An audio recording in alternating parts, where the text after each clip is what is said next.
Screw the ninja way. We're talking straight-up cartoon logic. Imagine Madara dropping a meteor, only for Naruto to pull out a giant eraser and delete it. Would the Fourth War end with a Rasengan or an ACME anvil drop? I'm breaking the fucking fourth wall to see how broken this gets. The giant shuriken spun through the air in slow motion, moonlight glinting off its deadly edges. 4 feet of razor-sharp steel, hurling end over end toward Iruka-sensei's unprotected back. The Chunin was on his knees, breathing hard, blood dripping from a gash across his forehead. He'd taken the hit meant for Naruto. Now Mizuki, traitorous bastard, was finishing the job. Time crawled. The shuriken rotated. Once, twice. Then Naruto Uzumaki stepped between them. Iruka's eyes went low. The 12-year-old boy's jaw unhinged. Not like a human jaw, like a cartoon snake dropping down to his chest with a sound like a rusty gate opening. His mouth expanded to impossible dimensions, wider than his entire head. A gaping circular void that defied anatomy and common sense. The massive shuriken flew directly into it. Gulp! Naruto's throat bulged comically as the weapon traveled down. You could see the shuriken-shaped lump move down his neck into his torso and disappear. His jaw snapped back into place with a decisive click. Dead silence. Naruto patted his stomach. Then he burped, a small polite sound. A tiny shuriken, no bigger than a bottle cap, popped out of his mouth and tinkled to the ground. Mizuki stood frozen, his remaining giant shuriken still gripped in white-knuckled hands. His face had gone pale. What? What the hell are you? Naruto shrugged, hands in his pockets. Dunno. Lucky, I guess. That's not luck! Mizuki screamed. That's not possible. What kind of jutsu was that? What bloodline limit? Trade secret, Naruto said simply. His blue eyes held something that hadn't been there before. Not stupidity, not desperation, just calm. Like he knew something nobody else did.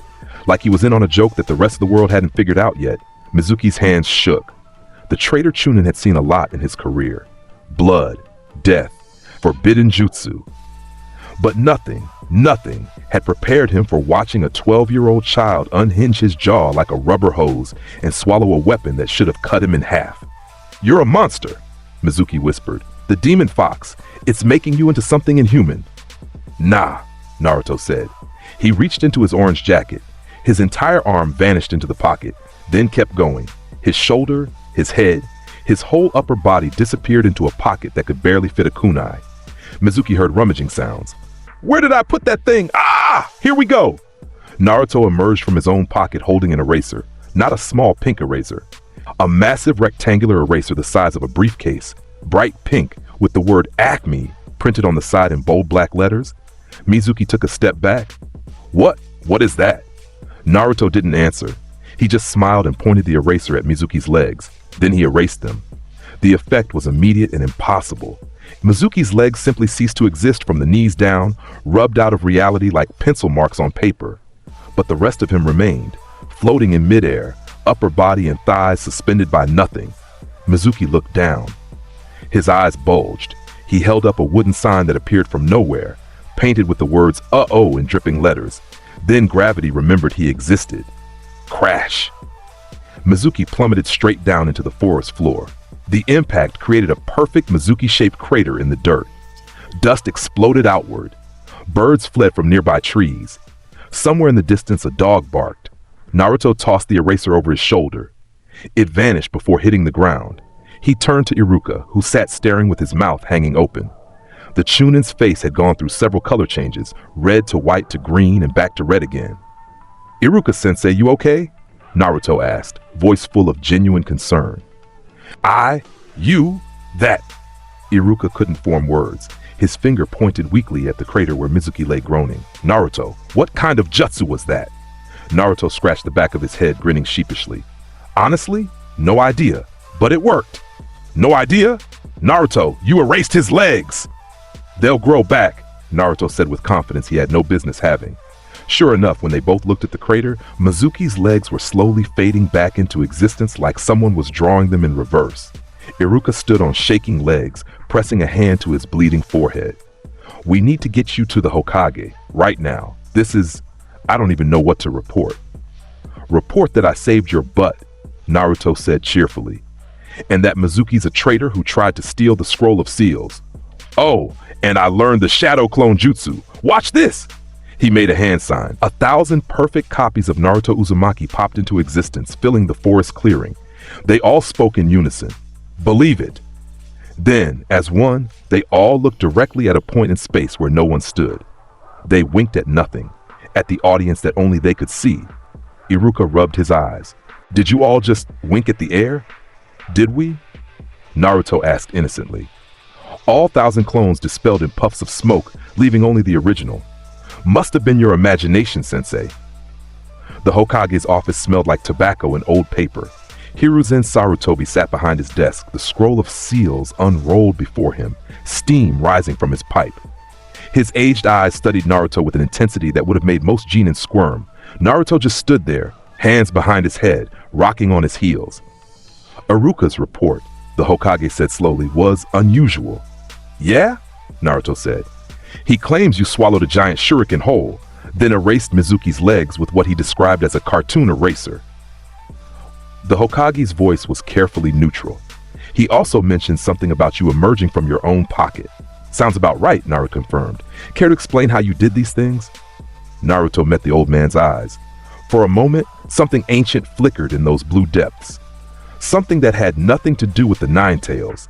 Something older than chakra itself. Then Naruto grinned. I got creative. Creative, the Hokage repeated. Yep. The silence stretched. The Hokage puffed his pipe. Smoke curled toward the ceiling. Naruto, he said finally, I've been a ninja for over 60 years. I've seen jutsu that can split mountains, summon the dead, and rewrite reality itself. But what you did tonight? That wasn't chakra. Or if it was, it's like nothing I've ever encountered. Naruto said non-committally. The council will want answers. They'll want to know if this is a bloodline limit, a forbidden technique, or something related to the Nine Tails. What do you think it is, old man? The Hokage studied him for a long moment. I think, he said carefully, that you have a secret, and I think you're not ready to share it. Naruto's grin widened. You always were the smart one, Gramps. But I also think, the Hokage continued, that secrets have a way of coming out, especially in the ninja world. Maybe, Naruto said. But that's future Naruto's problem. Present Naruto just wants to graduate and become a real ninja. So, did I pass? The Hokage sighed, a sound heavy with years and wisdom and the weight of knowing when to push and when to let things lie. He reached into his desk and pulled out a hatai-8, the metal plate gleaming in the lamplight. Congratulations, Naruto Uzumaki. You are now a genin of Konohagakure. Naruto's face lit up, genuinely, purely happy in a way that made him look exactly 12 years old again. He took the headband with reverent hands and tied it around his forehead. Thanks, old man, he said quietly. Naruto, the Hokage said as the boy turned to leave. Whatever your power is, be careful. There are those who would seek to exploit it, to control it, to steal it. Naruto looked back over his shoulder. His expression was unreadable. Let them try. He walked out, the door closed. The Hokage sat alone in his office, staring at the mission reports piled on his desk. None of them seemed important anymore.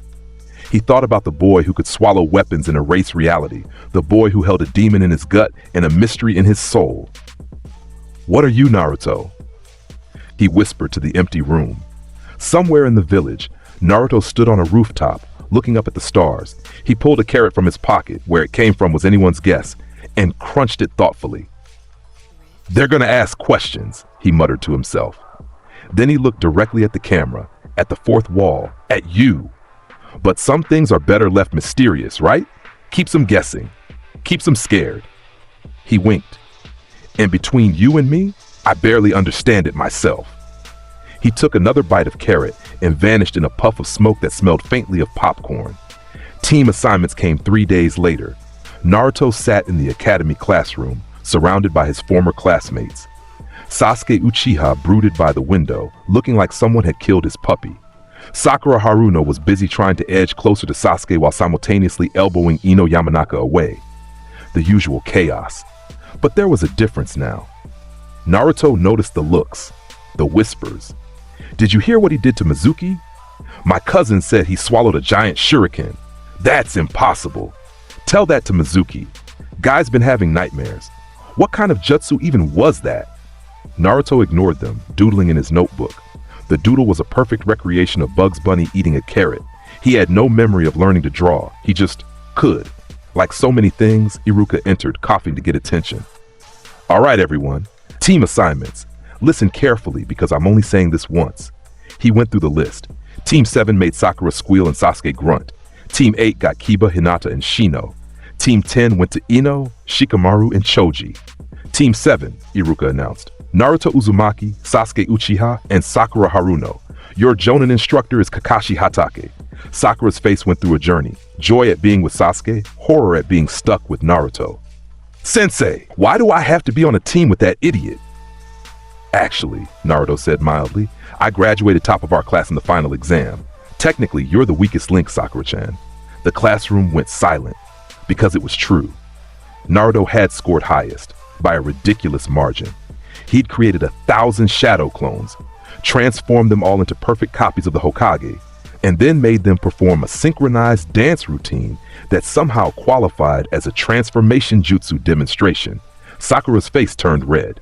That doesn't count! You cheated somehow! Did I? Naruto asked innocently. Or did I just think outside the box? Sasuke was watching Naruto now, really watching him. The Uchiha's dark eyes were narrowed, calculating. You've changed, he said abruptly. Have I? Naruto turned to face him. Or did you just never really look before? The tension in the room could be cut with a kunai. Everyone felt it.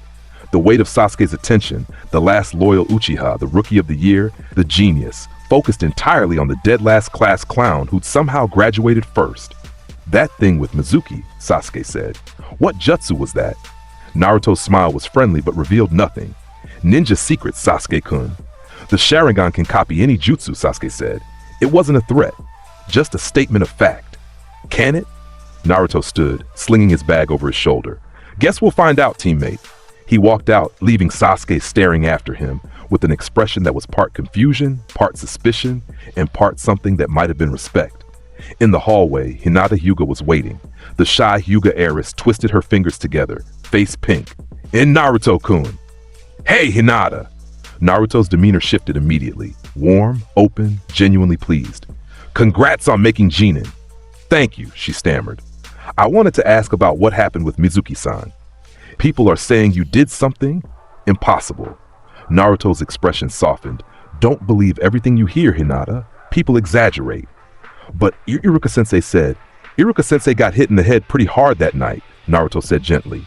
Memory gets fuzzy, you know how it is. He started walking. Hinata fell into step beside him, gathering courage. Naruto-kun, you're different.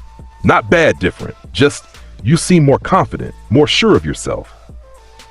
Maybe I just stopped pretending to be something I'm not, Naruto said. He glanced at her. You should try it sometime. Stop hiding behind your hair. You're stronger than you think, Hinata. Her face went crimson. Thank you. They reached the academy doors. Sunlight streamed in. Naruto paused at the threshold and looked back at the building where he'd spent 6 years being mocked, pranked, and treated like a demon.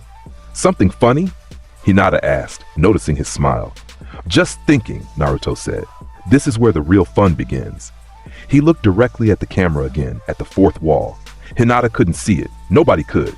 Right, folks? He winked at nothing. Hinata tilted her head, confused. Naruto-kun, who are you talking to? Myself, he said cheerfully. Come on, let's get some ramen to celebrate. As they walked away, neither noticed the figure watching from the shadows. Kakashi Hatake, the copy ninja, stood in the tree line with his visible eye narrowed. He'd been reading the mission report. The full mission report, with details that Iruka had been too disturbed to include in the official version.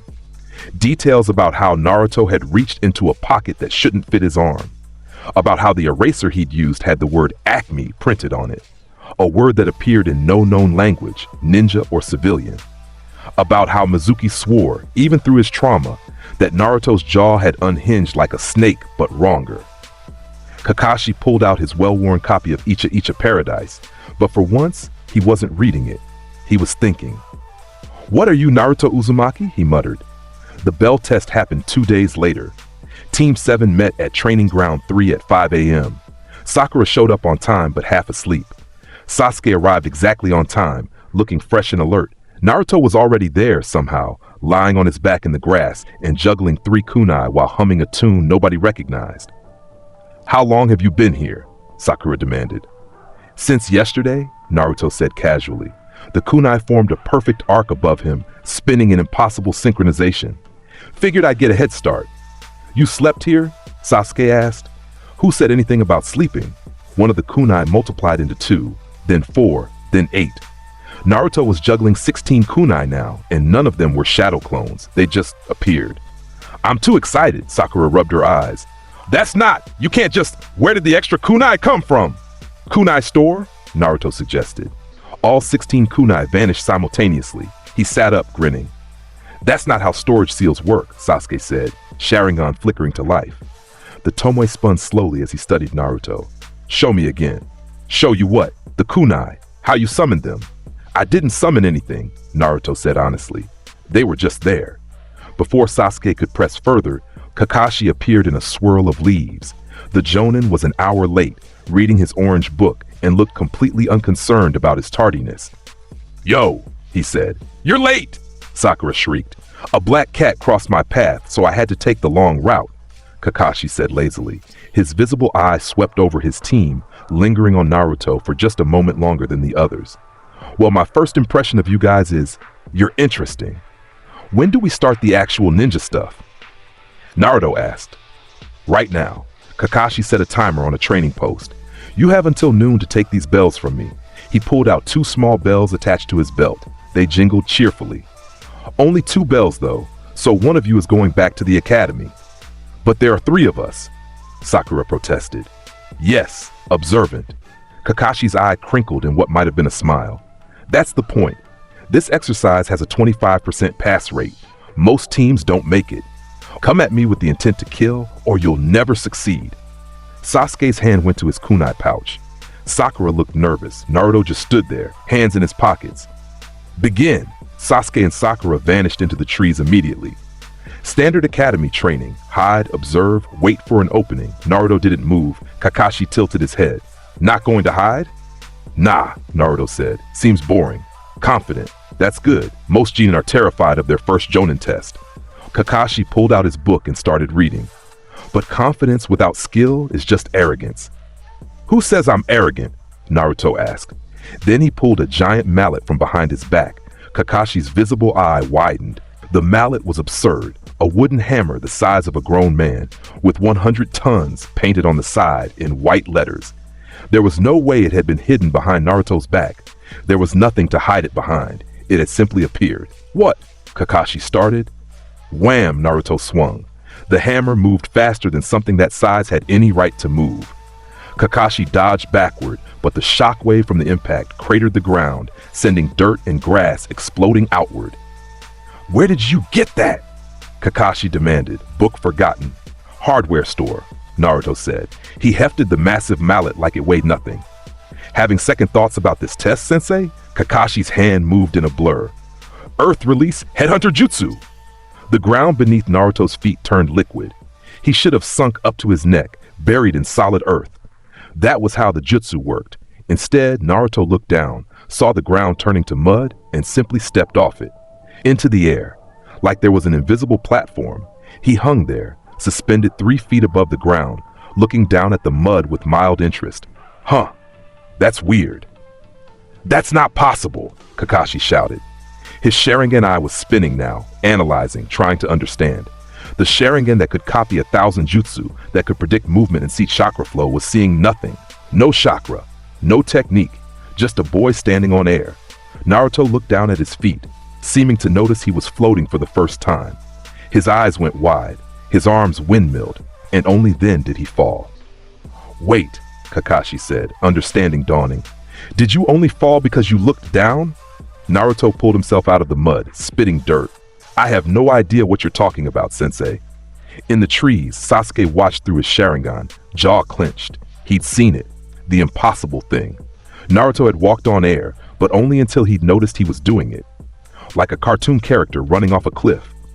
"What is that?" he whispered. Beside him, Sakura was staring too. "Sasuke-kun, did you see?" "I saw it. I don't understand it, but I saw it." His Sharingan spun faster, tomoe blurring together. The Sharingan can't read his chakra. It's like he's not even using any.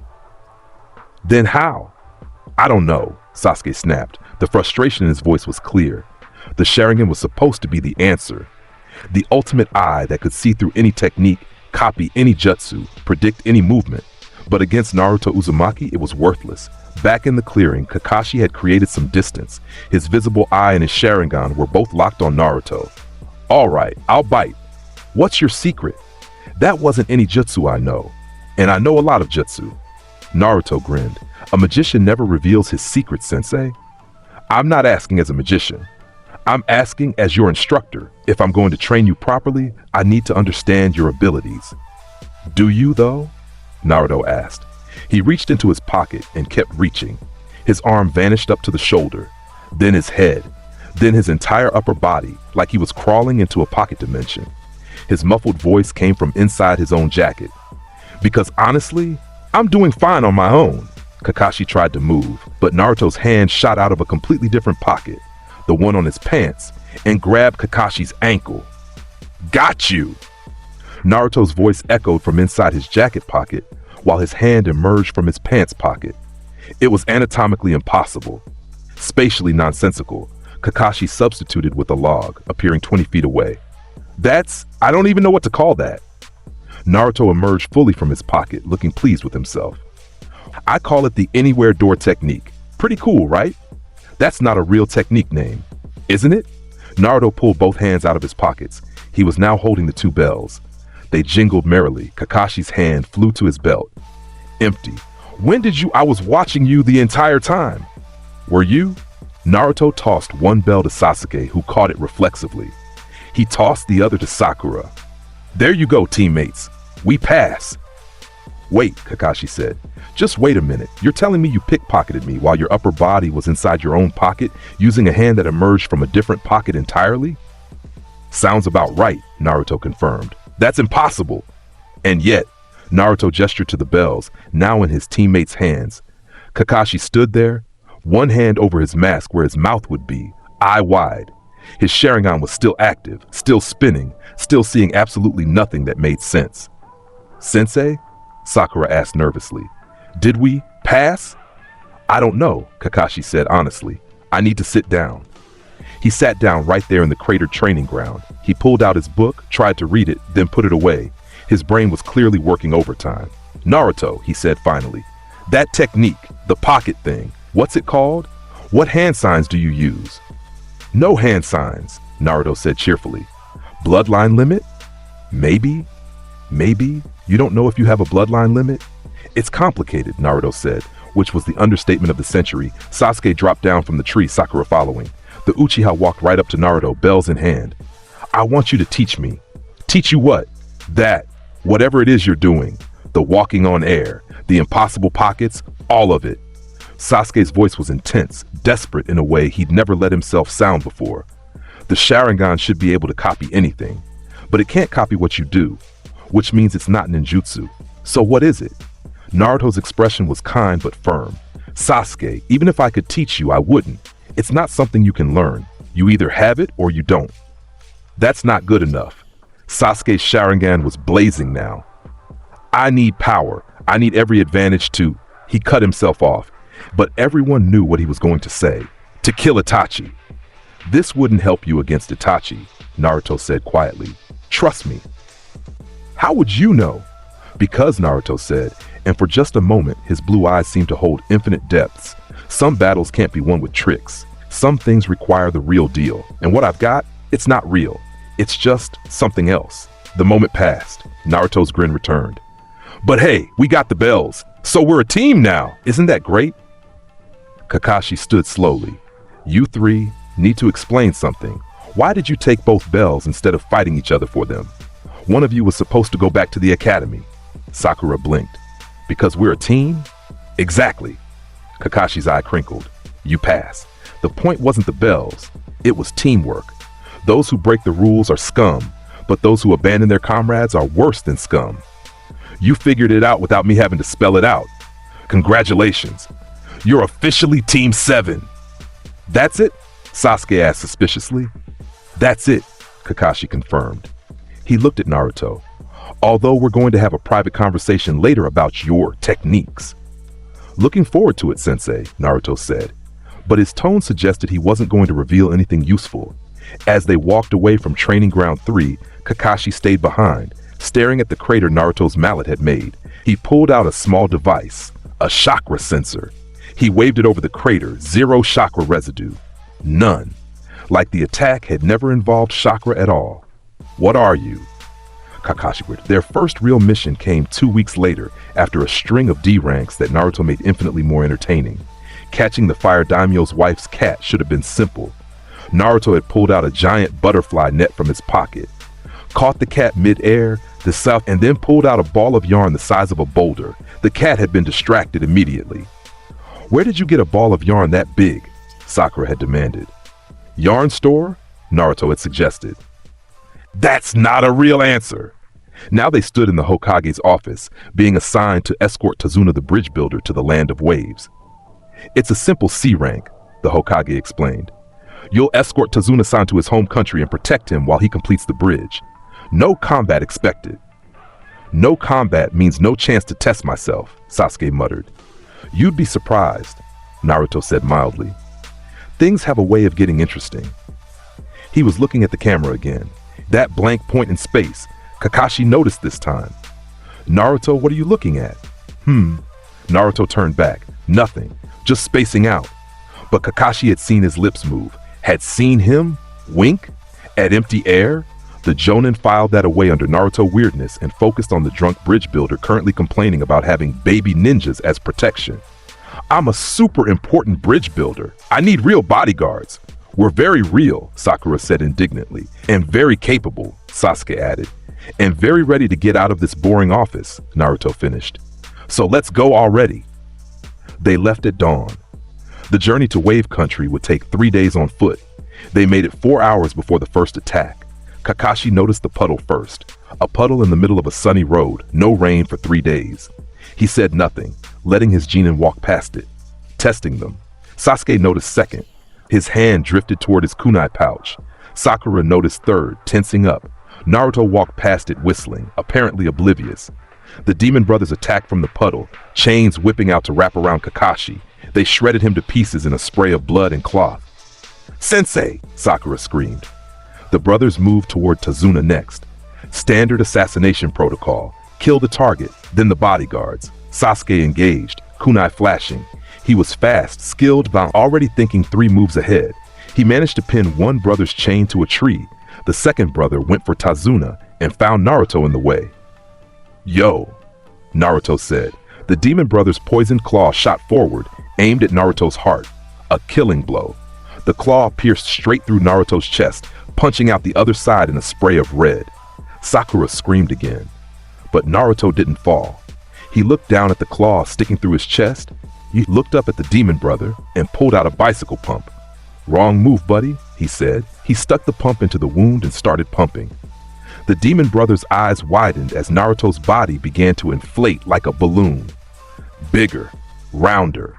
His arms and legs became tiny compared to his spherical body. He floated off the ground, tethered only by the claw still stuck through him. What are you? The demon brother shrieked. Inflated, Naruto said in a high, helium-pitched voice. Then he pulled the claw out. The air rushed out with a sound like a deflating balloon. Naruto rocketed around the clearing like an untied balloon, smashing into trees, bouncing off rocks, before finally landing in a heap. He stood up, completely unharmed, body back to normal. Head rush. The demon brothers stared. Sasuke stared. Sakura's jaw was on the ground.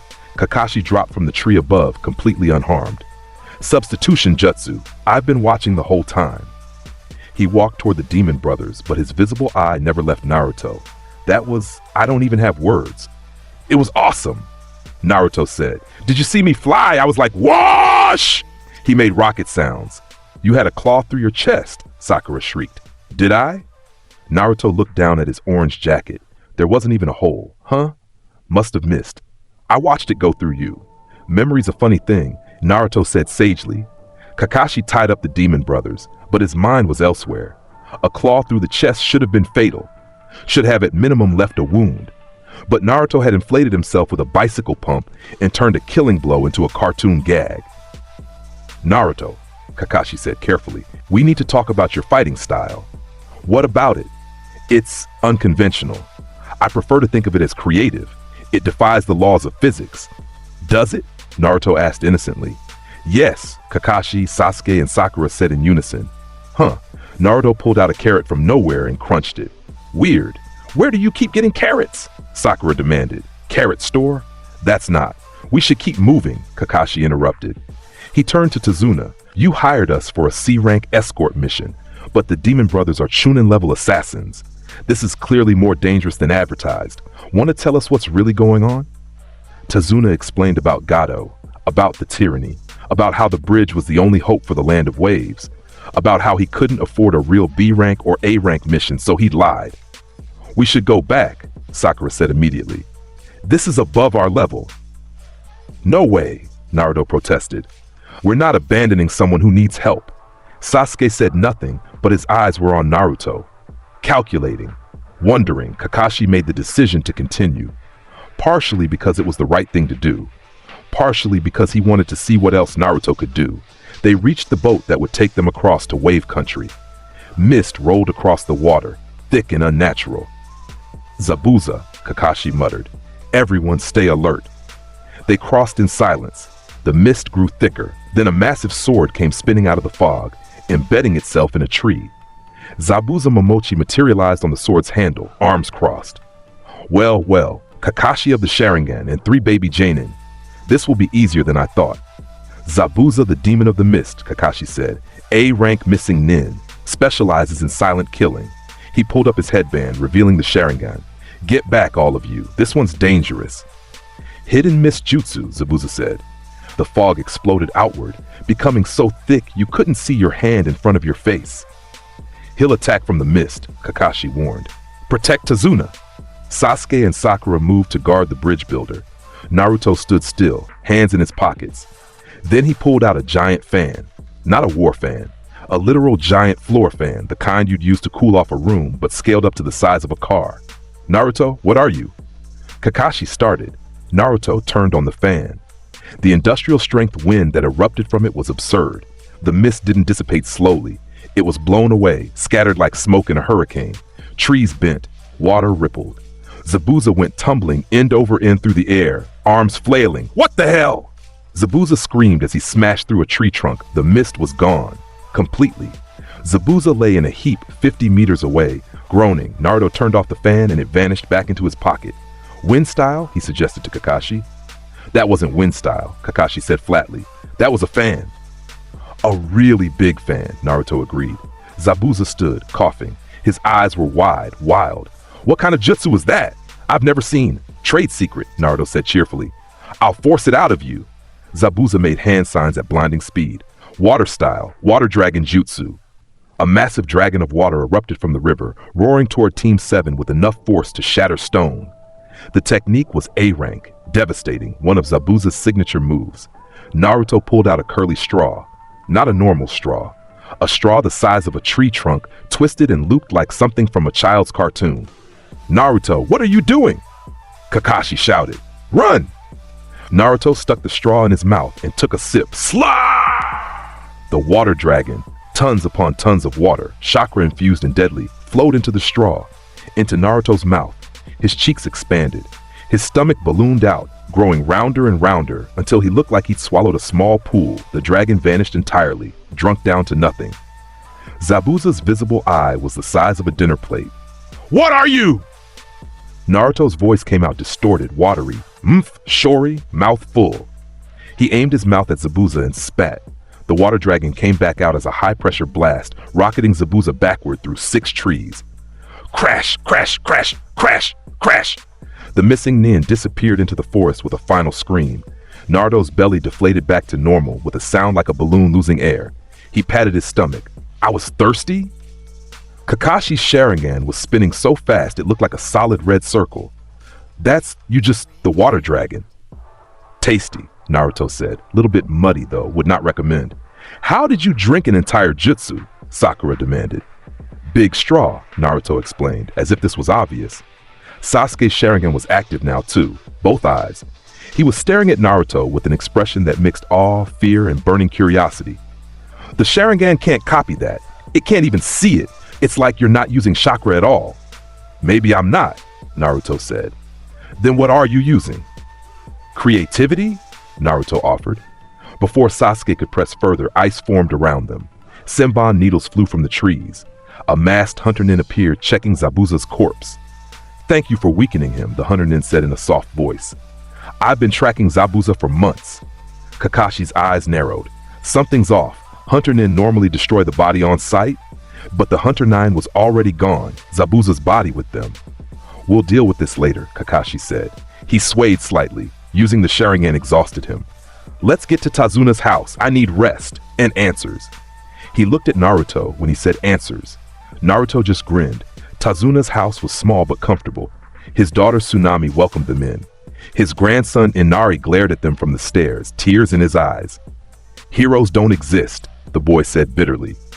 You'll all just die like the rest. Cheerful kid, Naruto muttered. He turned to the camera, the audience, and shrugged. Somebody had a bad day. Naruto, who are you talking to?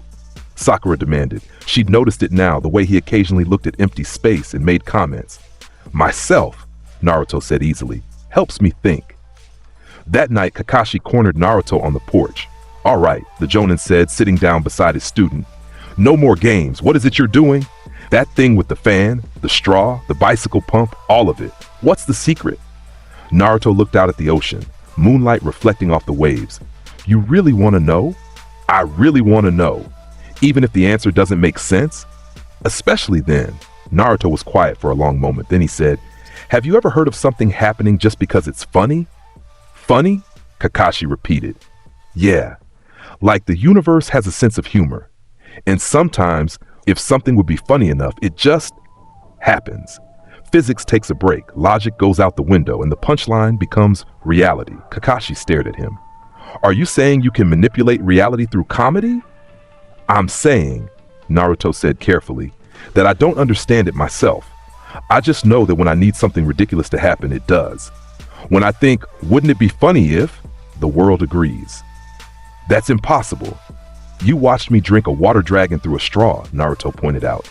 Fair point. Kakashi pulled down his mask, revealing his face for the first time. He looked young, too young to have the reputation he had, and tired, so tired. Naruto, this power of yours, it's beyond anything I've encountered, beyond bloodline limits, beyond the Sharingan. If the wrong people find out about it, they'll come for you. Orochimaru, Danzo, the Akatsuki. They collect rare abilities like trophies. Let them come, Naruto said. There was no bravado in his voice, just certainty. They can't collect what they can't understand. You're that confident? Kakashi-sensei, I once painted a tunnel on a brick wall and ran through it. The bullies chasing me smashed face first into solid brick. I was 5. I didn't know what I was doing. I just did it. Since then, I've been figuring out the rules as I go. And what are the rules? Naruto grinned. If it's funny, it happens. Everything else is negotiable. Kakashi pulled his mask back up.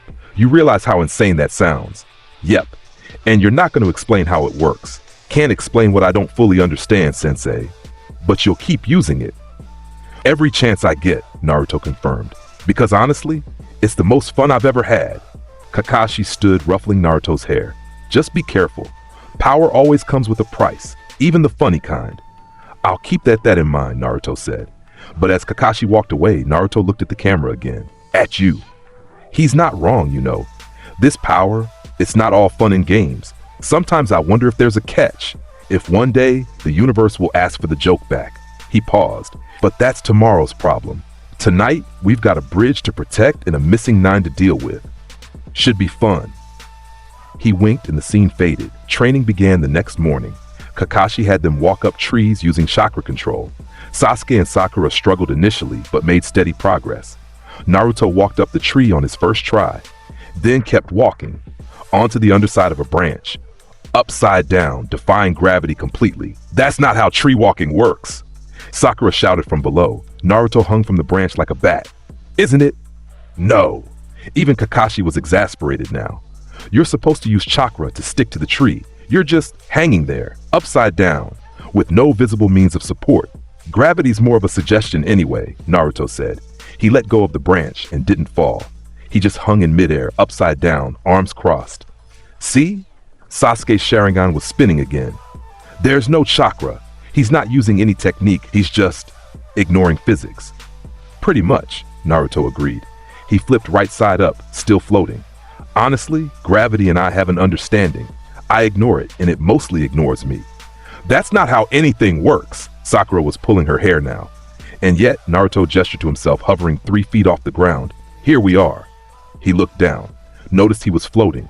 His eyes went wide, his arms windmilled, and he fell, landing in a heap. You only fall when you look down, Kakashi shouted, pointing accusingly. Just like the bell test, you defy gravity until you remember it exists. Naruto stood up, brushing himself off. Would you believe me if I said I have no control over that? At this point, yes, Kakashi muttered. He sat down, pulling out his book. You know what? Just do what works for you. I give up trying to teach you normal ninja skills. Oh, don't be like that, sensei. I'm not being like anything. I'm accepting reality, or the lack thereof, around you. Kakashi turned a page. Sasuke, Sakura, keep practicing. Naruto, go. Do whatever it is you do.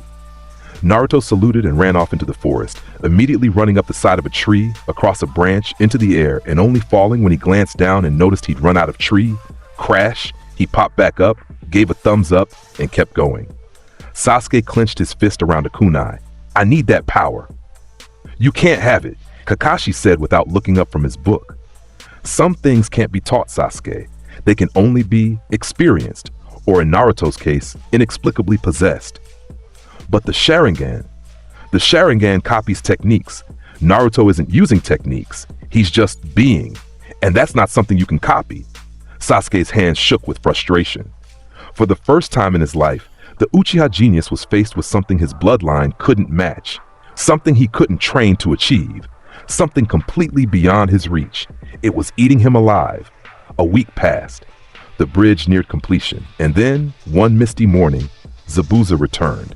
Team 7 was guarding Tazuna at the bridge when the mist rolled in again. But this time, it was different. Colder, more precise. He's here, Kakashi said, Sharingan already active, and he brought help. Zabuza appeared at the far end of the bridge, Kubi Kiribocho resting on his shoulder. Beside him was the masked hunter Nin from before. Fooled you once, Zabuza said. The kid's not a hunter Nin. His name is Haku, and he's the deadliest weapon I've got. I apologize for deception, Haku said softly, but Zabuza-sama needed time to recover. Now that he has. The hunter mask cracked and fell away, revealing a beautiful young man with dark eyes. I can fight at full strength. Great, Naruto said. 2 on 4. I like those odds. 2 on 2, Zabuza corrected. Haku will handle the Genin. I'll kill Kakashi. That's not really your call, Naruto pointed out. It is now. Secret technique, demonic ice mirrors. Haku moved faster than sight. 21 ice mirrors formed a perfect dome around Sasuke and Naruto. Sakura was outside, protecting Tazuna. Sasuke drew kunai, Sharingan blazing. I move at the speed of light between these mirrors, Haku said, appearing in one mirror, then another, faster than the eye could track. You cannot escape, you cannot win. I'm sorry it has to end this way. Senbon needles flew from every direction. Sasuke dodged desperately, but there were too many. They pierced his arms, his legs, non-lethal but painful and precise. Naruto stood still as needles flew toward him. They struck and passed through harmlessly. His body had transformed into Swiss cheese, holes appearing exactly where the needles would have hit. Haku's eyes widened behind his mask. What kind of technique is that? Cheese style, Naruto suggested. His body returned to normal. Can I make a request? A request? Haku sounded genuinely confused. Yeah, you seem like a nice person, so I'm gonna give you a chance to surrender now before this gets weird. Weird? Haku almost laughed. I move at the speed of light. I can strike from 21 directions simultaneously. How could you possibly make this weirder than that? Naruto pulled out a glass cutter. It was a simple tool, the kind you'd use to cut windows. Nothing special about it, except that it was comically oversized, like everything Naruto pulled from his pockets. What is that? Haku asked. Naruto pressed the glass cutter against one of the ice mirrors and drew a perfect circle. The ice didn't crack, didn't shatter. It just separated. A perfect circular hole in an unbreakable ice mirror. Naruto stepped through, now outside the dome. Neat trick, right? Haku appeared in front of him, Senbon raised. That's impossible. Those mirrors can't be cut. They're stronger than steel. Guess they can be cut, Naruto said. He was holding a carrot now. Where it came from, nobody knew. He crunched it. Hey, what's up, Doc? Who is Doc? Haku threw Senbon in a desperate barrage. Naruto's body went boneless, literally. His skeleton seemed to vanish as he flattened to the ground, sliding under the needles like a rubber mat. Then he popped back up, three-dimensional again. Okay, Haku said, backing up. Okay, I don't understand what you are or how you're doing this, but Zabuza-sama needs me to win, so I'll use my full power. Every mirror activated at once. Haku became a blur, moving so fast he appeared in every mirror simultaneously. Thousands of Senbon filled the air. Naruto pulled out a balloon. He inflated it with one breath. The balloon grew and grew until it was the size of a house, encasing him completely. The Senbon stuck into the balloon's surface harmlessly. Then Naruto let go. The balloon deflated, spinning wildly through the air. It rocketed around the bridge, smashing through ice mirrors, bouncing off the railings, before finally wrapping around Haku and tying him into a knot. When the balloon finished deflating, Haku was bound tightly in red rubber, unable to move. Told you it would get weird, Naruto said. Sasuke stood in the ruins of the Mirror Dome, Sharingan still active, mouth hanging open. What did I just watch? Comedy? Naruto said simply. He turned to where Kakashi and Zabuza were fighting. The two Jonin had been evenly matched, Zabuza's raw power against Kakashi's Sharingan. But now with Haku neutralized, the balance shifted. Haku, Zabuza roared, seeing his weapon bound in cartoon balloon rubber. Sorry, Zabuza-sama, Haku called out. I don't know what he is, but he's not normal. None of them are normal, Zabuza snarled. He made hand signs. Fine, I'll kill them all myself. Water style. Naruto pulled out an eraser, the same pink Akuma eraser from the Mizuki fight. Zabuza's eyes widened in recognition. He'd heard the stories from the Demon Brothers before they'd escaped Anbu custody. Don't you dare! Naruto erased Zabuza's sword. Kubikiri Bocho, the legendary blade, one of the 7 swords of the mist, simply ceased to exist, rubbed out of reality like a pencil mark. Zabuza stared at his empty hands. My sword! That was a legendary artifact. It's been in the 7 swordsmen for generations. Oops, Naruto said. Want me to unerase it? Can you do that? Dunno. Never tried. Naruto pulled out a pencil, again comically oversized, and drew in the air. Where the pencil moved, reality followed. Lines became steel. The shape of Kubikiri Bocho formed in 3 dimensions. When Naruto finished, the sword dropped to the ground with a clang. Zabuza grabbed it, checking the blade frantically. This is my sword. Exactly. Every scratch, every imperfection perfectly recreated. How? Art class? Naruto suggested. That's not an answer. Isn't it? Zabuza looked at Kakashi. Are all Konoha ninja this insane? Just him, Kakashi said tiredly. I'm as confused as you are. I don't believe that. Zabuza pointed his redrawn sword at Naruto. What are you? What village trains ninja who can erase reality and draw it back? What bloodline limit is this? Wouldn't you like to know? Naruto said cheerfully. Before Zabuza could respond, the sound of clapping echoed across the bridge. Dozens of men appeared, thugs, mercenaries, all employed by Gato, and at the center a small man with sunglasses and a cane. Wonderful show, Gato said. Truly, but I'm afraid I won't be paying you, Zabuza. You failed. And in my business, failure is unforgivable. Gato, Zabuza growled, we had a deal. Deals change, Gato smiled. Kill them all, Zabuza and the Konoha ninja. I'll hire new help. The thugs advanced. Zabuza and Haku were exhausted from fighting. Team 7 was low on chakra except for Naruto, who apparently didn't use chakra at all. Well, Naruto said. He pulled a giant wooden mallet from behind his back. This ought to be fun. What followed was a cartoon massacre. Naruto swung the mallet in wide arcs. Thugs went flying, spinning end over end through the air with stars circling their heads. He pulled out a banana peel and tossed it. 3 men slipped simultaneously, sliding off the bridge into the water below. Someone shot an arrow at him. Naruto opened his mouth impossibly wide and ate it. Crunch. Needs salt. Another thug swung a sword. Naruto's body flattened like paper, the blade passing through where he should be. Then he popped back to 3 dimensions and boinged the thug on the head with a tiny hammer that made a squeak sound. This isn't possible! One mercenary screamed. You keep saying that, Naruto said. He pulled out a portable hole, a literal black circle, and placed it on the ground. The mercenary stepped on it and fell through, disappearing with a descending scream. Naruto picked up the hole, folded it like cloth, and stuffed it back in his pocket. But here we are. Gato backed up, fear in his eyes for the first time. What are you? You know, Naruto said, walking toward him casually while chaos erupted behind him. Everyone keeps asking me that. Like I owe you an explanation, like the universe has to make sense. He pulled out an oversized hammer.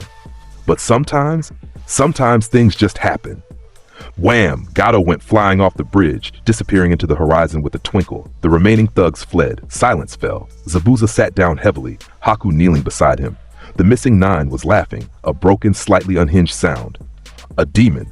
The Nine-Tails container is a literal demon, not of chakra, of something worse, something that breaks reality. I'm not a demon, Naruto said quietly. I'm just me. Just. Zabuza gestured wildly. You erased my sword, drew it back, turned into Swiss cheese, folded a hole in space. Just you is terrifying. Kakashi approached, pulling Naruto aside. We need to talk. Seriously talk. That display, people will hear about it. Word will spread. Let it spread, Naruto said. Maybe it'll make the bad guys think twice, or make them more determined to capture you.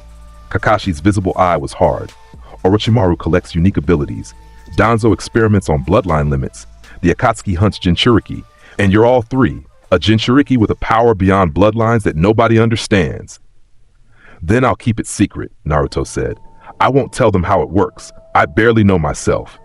That won't stop them. It'll slow them down. Naruto looked at the camera, at the fourth wall. And honestly, I'm kind of looking forward to seeing them try. Behind them, Sasuke was staring at his hands. His Sharingan had been active the entire fight, and it had copied nothing, understood nothing. He'd watched Naruto bend reality like taffy and learned nothing. Naruto, Sasuke said, voice low. I want you to train me. Can't. Why not? Because I can't teach what I don't understand. And even if I could, Naruto's expression softened. Sasuke, you're strong.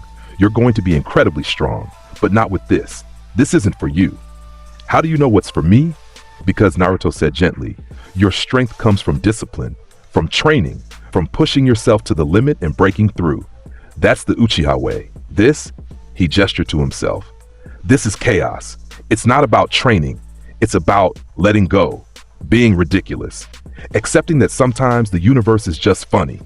I don't want funny, Sasuke said. I want power. Then you're looking in the wrong place. Naruto walked away, leaving Sasuke standing there, fists clenched. Sakura approached Sasuke cautiously. He's right, you know. You're already strong. You don't need whatever Naruto has. You don't understand, Sasuke said. His Sharingan was still spinning. I've trained my entire life, every day, pushing myself harder. The Sharingan is supposed to be the ultimate eye. It's supposed to see everything, copy everything. But against Naruto, it's useless. He's mocking everything that Uchiha stand for without even trying. I don't think he's mocking. He erased a sword, Sakura. He drew it back with a pencil. That's not ninjutsu. That's not genjutsu. It's not even taijutsu. It's nothing, and I can't copy nothing. The frustration in his voice was raw, real. For the first time, Sasuke Uchiha had encountered an insurmountable wall, and it was shaped like an idiot in an orange jumpsuit. The bridge was completed. Tazuna named it the Great Naruto Bridge, partially because Naruto had saved them all, partially because the workers had witnessed Naruto do impossible things and wanted to commemorate the insanity. You really don't have to name it after me, Naruto protested. After what you did? Tazuna laughed. Kid, you turned our hopeless situation into a comedy show where we somehow won. You earned this. Inari, who'd been silent most of the trip, approached Naruto before they left. Are you really a hero? Nah, Naruto said. Just a guy who was in the right place at the right time. But you can do impossible things. You broke all the rules. Yeah, well. Naruto ruffled the kid's hair. Sometimes you have to break the rules to protect what matters. Just don't tell your teachers I said that. As Team 7 prepared to leave, Zabuza and Haku approached. The missing 9 looked different, lighter somehow, like a weight had lifted. We're going straight, Zabuza announced. Haku and I, we're done with the assassination business. Good. Kakashi said. Glad to hear it. And it's because of him, Zabuza pointed at Naruto. Kid, you showed me something I didn't think existed anymore. You showed me that the world doesn't have to make sense, that sometimes chaos is better than order. And that, I don't know, it gave me hope.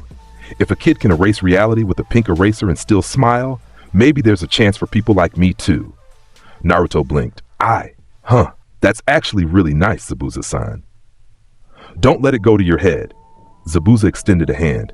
But thank you for sparing us, for being whatever the hell you are. They shook hands. Haku bowed deeply to Naruto. You're special. I don't understand how or why, but you are. Please, use that power to protect people. Don't let it corrupt you. I won't, Naruto promised. It's too much fun being the good guy. As they walked away from the land of waves, Kakashi pulled out his book but didn't read it. He was thinking about his report to the Hokage. How could he possibly explain what Naruto had done? Swiss cheese bodies, portable holes, erasers that deleted reality, pencils that drew it back. Sensei? Naruto asked. Yeah? You're not going to tell the Hokage everything, are you? I have to tell him something. Tell him I'm creative, Naruto suggested. Tell him I think outside the box. Just maybe leave out the specifics? The specifics are the entire problem, Naruto. Exactly, Naruto grinned. So if you don't mention, there's no problem. Kakashi sighed. Your logic is as twisted as your abilities. Thank you. That wasn't a compliment. I'm choosing to take it as one. Behind them, Sasuke walked in brooding silence. His mind was churning. The Sharingan had failed him. Training couldn't prepare him for what Naruto was. But there had to be a way. There had to be some method to gain power that rivaled what Naruto had. He didn't know it yet, but seeds of obsession were taking root. Seeds that would lead him down a dark path, chasing power he couldn't define, trying to match an ability he couldn't comprehend. Sakura noticed his mood. Sasuke-kun, are you okay? I'm fine, he lied. He wasn't fine. He wouldn't be fine for a long time. They returned to Konoha to a hero's welcome. Word had spread about the bridge, about Gato's defeat, about the Genin team that had accomplished a mission way above their rank. But stranger rumors spread too. Whispers in the bars, gossip in the market. Did you hear? One of the Genin can erase things. I heard he turned into Swiss cheese. My cousin said he drank an entire jutsu through a straw. That's ridiculous. Ridiculous or not, something happened in Wave. Something weird. The Hokage called Kakashi in for a private debrief. The Jonin handed over a written report that was intentionally vague. This report, Hiruzen said slowly, mentions that Naruto displayed unconventional techniques multiple times, but you don't specify what those techniques were. With respect, Hokage-sama, I don't know what they were. You were there? I was, and I still don't know. Kakashi's visible eye was serious. The Sharingan couldn't identify them, couldn't copy them, couldn't even understand the basic mechanism. It's like Naruto operates under different rules than the rest of us. Different rules, the Hokage repeated. He pulled out his pipe. Explain. So Kakashi explained. The fan that blew away the hidden mist, the straw that drank a water dragon, the eraser that deleted Zabuza's sword, the pencil that drew it back, all of it, in clinical detail. When he finished, the Hokage was silent for a long time. You realize how insane this sounds, he said finally. I do. You realize I can't put this in an official report. I know. And you're certain it's not the Nine Tails? Positive. I consulted the seal. It's intact. And besides, this doesn't feel like demonic chakra. It feels like something else. Something that predates chakra entirely. The Hokage stood, walking to the window. I've lived a long life, Kakashi. I've seen the rise and fall of legends. I've witnessed techniques that defy belief. But this, he turned back. This is something new. Something that shouldn't exist in our world. What do you want me to do? Train him. Keep him close. And for the love of the sage, don't let word spread about the full extent of his abilities. If Orochimaru finds out, if Danzo gets wind of this, if the Akatsuki learns what Naruto can do. He didn't need to finish. Understood. And Kakashi? Watch Sasuke. This report mentions growing tension between him and Naruto. The last thing we need is the Uchiha heir doing something stupid out of jealousy. I'll handle it, Kakashi promised. After Kakashi left, the Hokage sat alone in his office. He thought about Naruto, about the boy who'd been treated like a demon his whole life, who turned out to have powers that made demons look reasonable by comparison. "What are you, Naruto?" he whispered. "And what does this mean for the shinobi world?" The Chunin exams were announced 3 months later. Teams from across the nations gathered in Konoha. The energy was electric. Young genin ready to prove themselves. On watch, jonin watching their students, and in the shadows, powerful forces with their own agendas. Orochimaru had infiltrated the village, wearing the face of a grass ninja.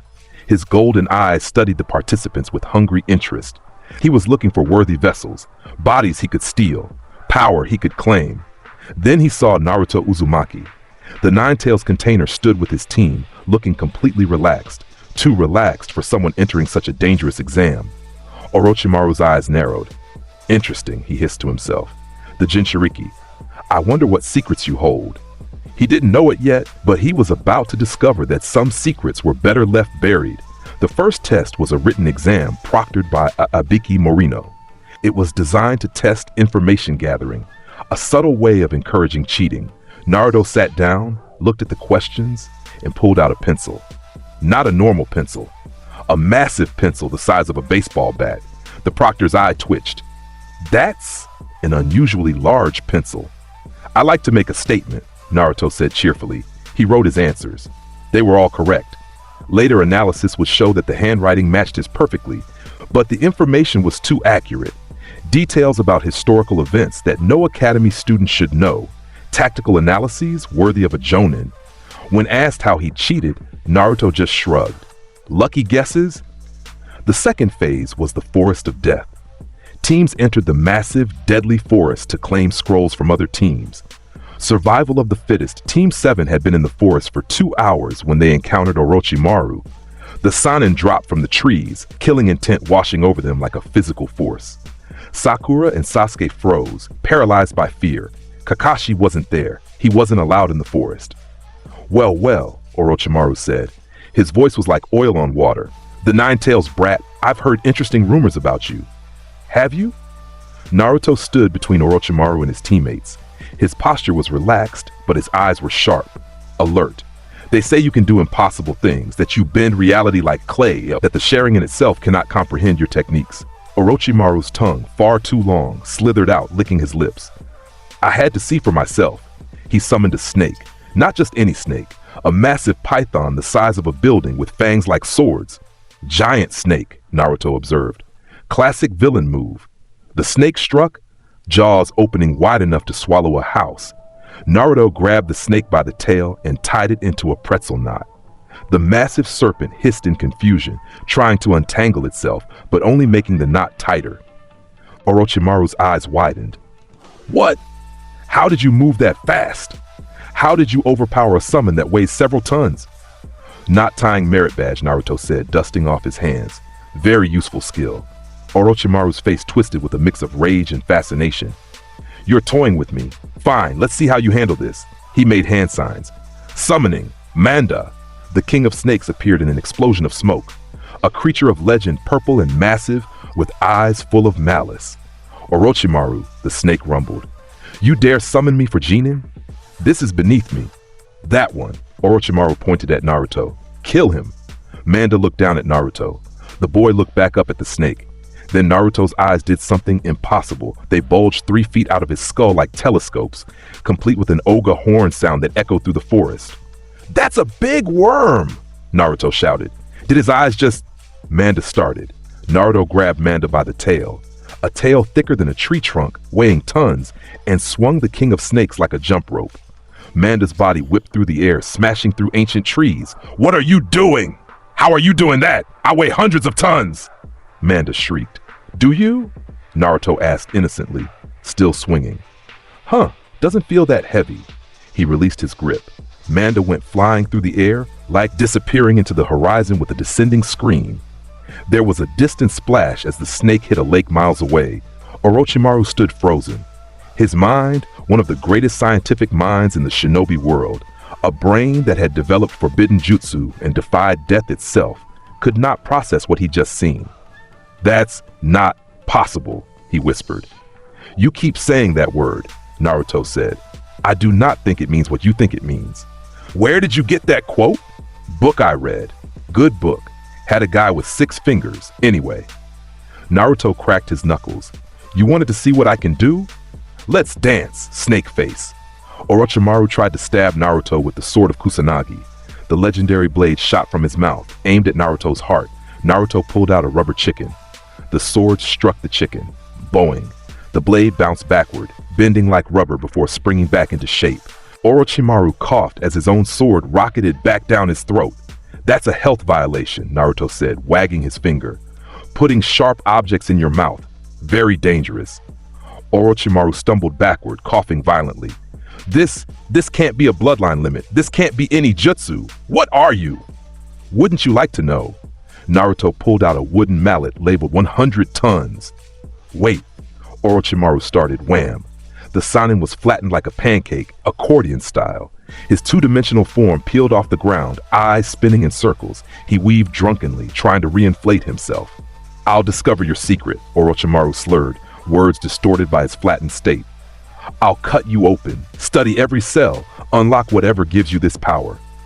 Good luck with that, Naruto waved cheerfully. But I gotta go. My team needs me. And you need to see a chiropractor.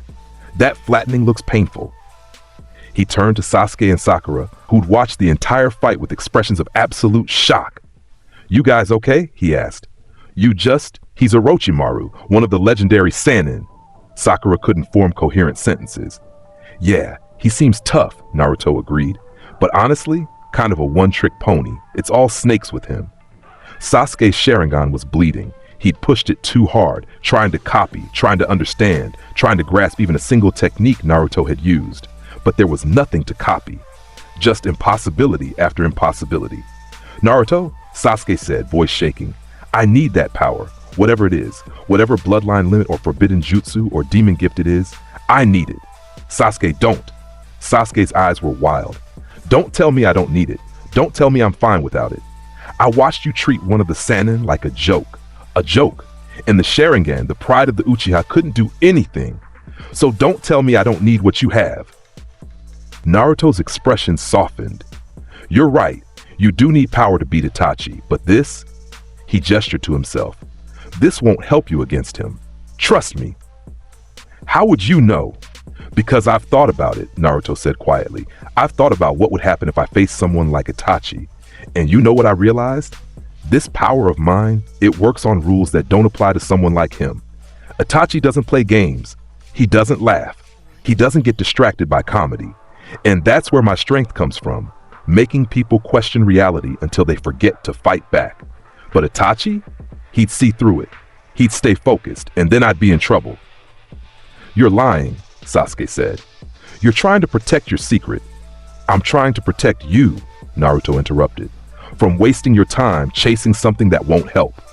You want to beat Itachi? Train. Get stronger. Master the Sharingan. Learn from Kakashi. But don't try to be me, because you're better than that, Sasuke. You're a genius. You're disciplined. You're everything a Uchiha should be, and that's worth more than any cartoon trick. Sasuke wanted to argue, wanted to scream, but something in Naruto's voice, the genuine belief, stopped him. Fine, Sasuke said finally, but when I'm strong enough, I'm gonna figure out your secret anyway, and then we'll see if it would work on Itachi. Looking forward to it, Naruto said. Behind them, Orochimaru had reinflated himself and fled deeper into the forest. But his mind was churning. Plans were forming. Ideas about how to capture Naruto, study him, extract his power. He didn't know it yet, but his obsession would become his downfall. The preliminaries began a week later. Team 7 had passed the Forest of Death barely, and only because Naruto had scared off every other team that tried to attack them. The fights were brutal. Sakura versus Ino ended in a draw. Rock Lee showed his incredible taijutsu. Neji demonstrated why the Hyuga were feared. And then Naruto Uzumaki versus Kiba Inuzuka. Kiba grinned, Akamaru barking on his head. This'll be easy. I've heard rumors about you, but I don't believe half of them.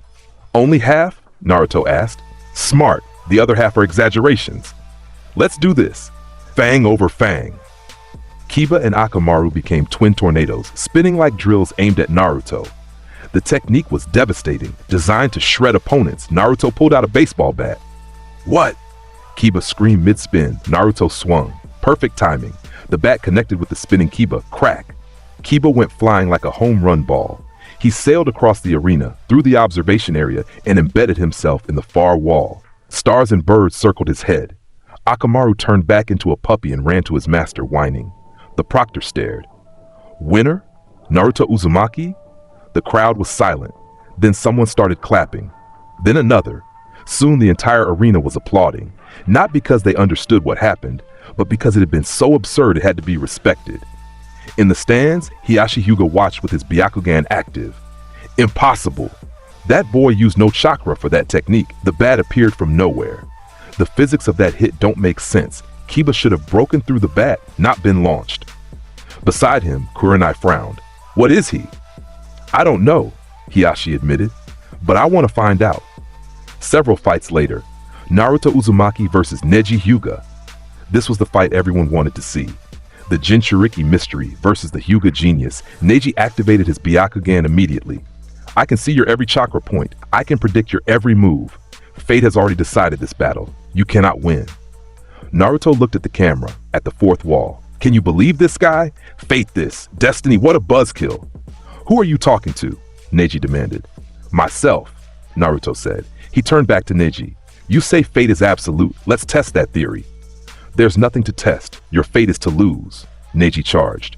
8 trigrams, 64 palms. His hands blurred, striking at Naruto's chakra points with pinpoint precision. Each strike landed perfectly, sealing tenketsu after tenketsu. 2 palms, 4 palms, 8 palms, 16 palms, 32 palms, 64 palms. Naruto stood there, taking every hit. When Neji finished, Naruto swayed slightly. It's over, Neji said, Byakugan still active. I've sealed every chakra point in your body. You can't mold chakra, you can't use jutsu. You can barely stand, surrender. Huh, Naruto said. That felt tingly. What? Naruto unzipped his orange jacket like a costume. Underneath, he was wearing a tuxedo, complete with bow tie and cummerbund. What are you doing? Neji's Byakugan was spinning wildly. There are no chakra points in that body. It's like you swapped yourself out. But that's impossible. I was watching you the entire time. Was you watching me or the jacket? Naruto asked. He adjusted his bow tie. Classic misdirection. But the Byakugan sees through everything. It sees chakra, it sees physical form, maybe it sees what it expects to see, Naruto suggested. Ever think of that? Neji's face twisted with rage. I don't care what tricks you use. Fate is absolute. Destiny is unchangeable. You cannot escape your fate. Watch me. Naruto started running, not at Neji, just running in circles, faster, faster. His legs became a blur, spinning like a cartoon buzzsaw. He dug a trench around Neji. A perfect circle, 6 feet deep, with Neji trapped in the center island. Then Naruto stopped running. The trench was there, carved into the solid stone arena floor. Neji started. Naruto snapped his fingers. A cement mixer appeared from nowhere, already pouring wet cement into the trench. The cement filled the ring, trapping Neji up to his neck. What is this? Where did the cement come from? Cement store? Naruto suggested. That's not. Winner, Naruto Uzumaki, the proctor called. Neji screamed from his cement prison. Explain yourself. What did you do? The Byakugan is supposed to see everything. How did you trick it? Naruto walked away, hands in his pockets. Nah, figuring it out is half the fun. You can't just leave me here. They'll get you out eventually. Naruto waved without looking back. In the stands, Hiyashi stood abruptly. His Byakugan had been active the entire fight, and like his nephew, he'd seen nothing. No technique, no chakra, just impossibility. That boy, he muttered. He's not human. He can't be. Should we investigate? Asked one of the Hyuga elders. Yes, Hiyashi said, but carefully, very carefully, because if we push too hard, if we make him an enemy. He didn't finish, but everyone understood. They just watched Naruto make a fool of the Hyuga genius without breaking a sweat. What would he do to someone he actually considered a threat? The finals took place a month later. The arena was packed. Daimyo from multiple nations, foreign dignitaries, jonin from every village, all there to watch the Chunin exam finals. In the shadows, Orochimaru's invasion force waited. The plan was simple. Create chaos during the finals, assassinate the Hokage, destroy Konoha, but nobody had accounted for Naruto. The matches proceeded. Rock Lee gave his all against Gaara, nearly breaking through the sand armor before being crushed. The crowd gasped. Medics rushed in. Then, Naruto Uzumaki versus Shikamaru Nara. Shikamaru sighed, already looking exhausted. This is such a drag. Can't we just call it a draw? Where's the fun in that? Naruto asked. Fun? This is supposed to be a tactical exam, not entertainment. Why can't it be both? Shikamaru started his shadow possession technique, trying to bind Naruto. The shadow crept across the ground, reaching for Naruto's feet. Naruto looked down, saw the shadow coming, and stepped off the ground, into the air. He stood there, 3 feet above the arena floor, arms crossed. Nice try. Oh, come on. Shikamaru groaned. That's not fair. Shadows need something to attach to. Life isn't fair, Naruto said philosophically, still floating.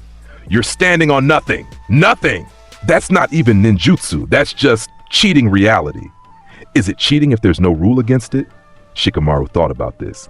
Then he raised his hand. Proctor, I forfeit. This is too troublesome. What? The crowd shouted. I'm not fighting someone who ignores gravity, Shikamaru said.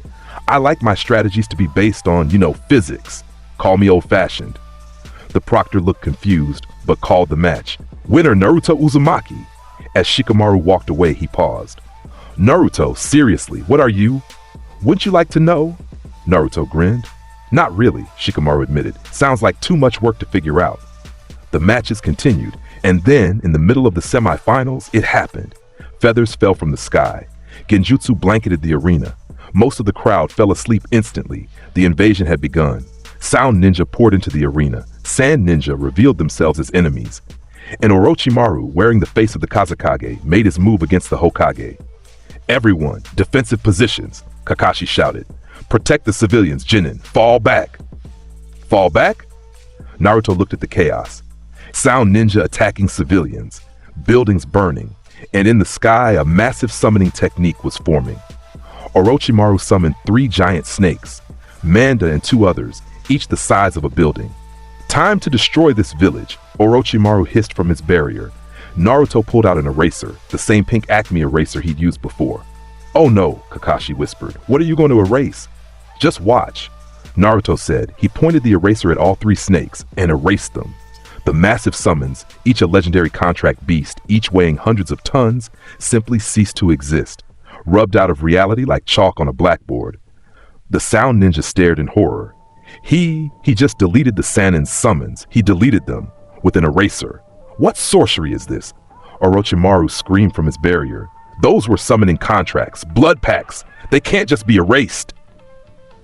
Can't they? Naruto called back. He pulled out a giant pencil and started drawing in the air. Where the pencil moved, reality followed. Lines became 3-dimensional. Color filled in. He was drawing the Hokage monument, but scaled up, massively. The 4 stone faces Hashirama, Tobirama, Hiruzen, Minato came to life as 50-foot-tall stone golems. They stepped off the mountain and began stomping toward the invasion force. Retreat! The sound ninja screamed. Retreat! The kid is drawing reality! This is impossible! The stone golems crushed the invasion force, but they moved slowly, gently, avoiding civilians. It was like they understood who the enemy was. In his barrier, Orochimaru stared. His scientific mind was breaking. This violates every law of ninjutsu, every principle of chakra. What is he? Someone you shouldn't have messed with, the Hokage said. Despite his age, despite being trapped in a barrier with one of the Sannin, Hiruzen was smiling. Naruto's always been special, but even I didn't know the extent of it. Special! He's a god! An absolute reality-warping god in a child's body. I need that power. I need it! You can't have it, Hiruzen said simply, because it's not something you can take, it's something you have to be. Orochimaru screamed in frustration and fled, abandoning the invasion. His sound force created an opening, and they vanished into the forest. The invasion was over in 20 minutes. Record time. Most of it was spent cleaning up the stragglers who hadn't gotten the memo about the giant stone president stomping around. Naruto stood in the arena, surrounded by unconscious enemies, looking at the stone golems he'd drawn to life. Huh, he said. That worked better than expected. The golems walked back to the mountain and became inanimate stone again. Like they'd never moved, the village was saved, but every single person who'd seen what Naruto did was now looking at him with expressions ranging from awe to terror. Naruto, Kakashi said slowly, walking up to him. We need to have a very serious conversation about operational security. Why? Naruto asked innocently. I helped! You drew the Hokage monument to life. So? Naruto, that's not normal. That's not even abnormal. That's just, I don't even have a word for it. Creative? That's not the word I'd use. Around them, ninja from every village were whispering, pointing. Rumors were already spreading. In the Kage box, the Hokage was receiving reports. The invasion repelled with minimal casualties, all because of one genin who could apparently draw reality into existence. Lord Hokage, an Anbu said, "What do we do about Naruto Uzumaki?" "Do?" Hiruzen pulled on his pipe. "We protect him, because every village, every organization, every mad scientist in the elemental nations is going to want him now, and we cannot let them have him. Should we seal his abilities? Can you seal something you don't understand? Something that doesn't use chakra?" Hiruzen shook his head. "No, we train him, we guide him, and we hope he chooses to stay loyal to this village." "And if he doesn't?" The Hokage didn't answer, because there was no answer. If Naruto Uzumaki decided to leave, decided to become an enemy, decided to use his reality-warping power against Konoha, the village would fall. Simple as that. The aftermath of the invasion was chaos. Konoha had survived, but the cost was steep. Buildings damaged, ninja injured, and most importantly, every other village now knew about Naruto.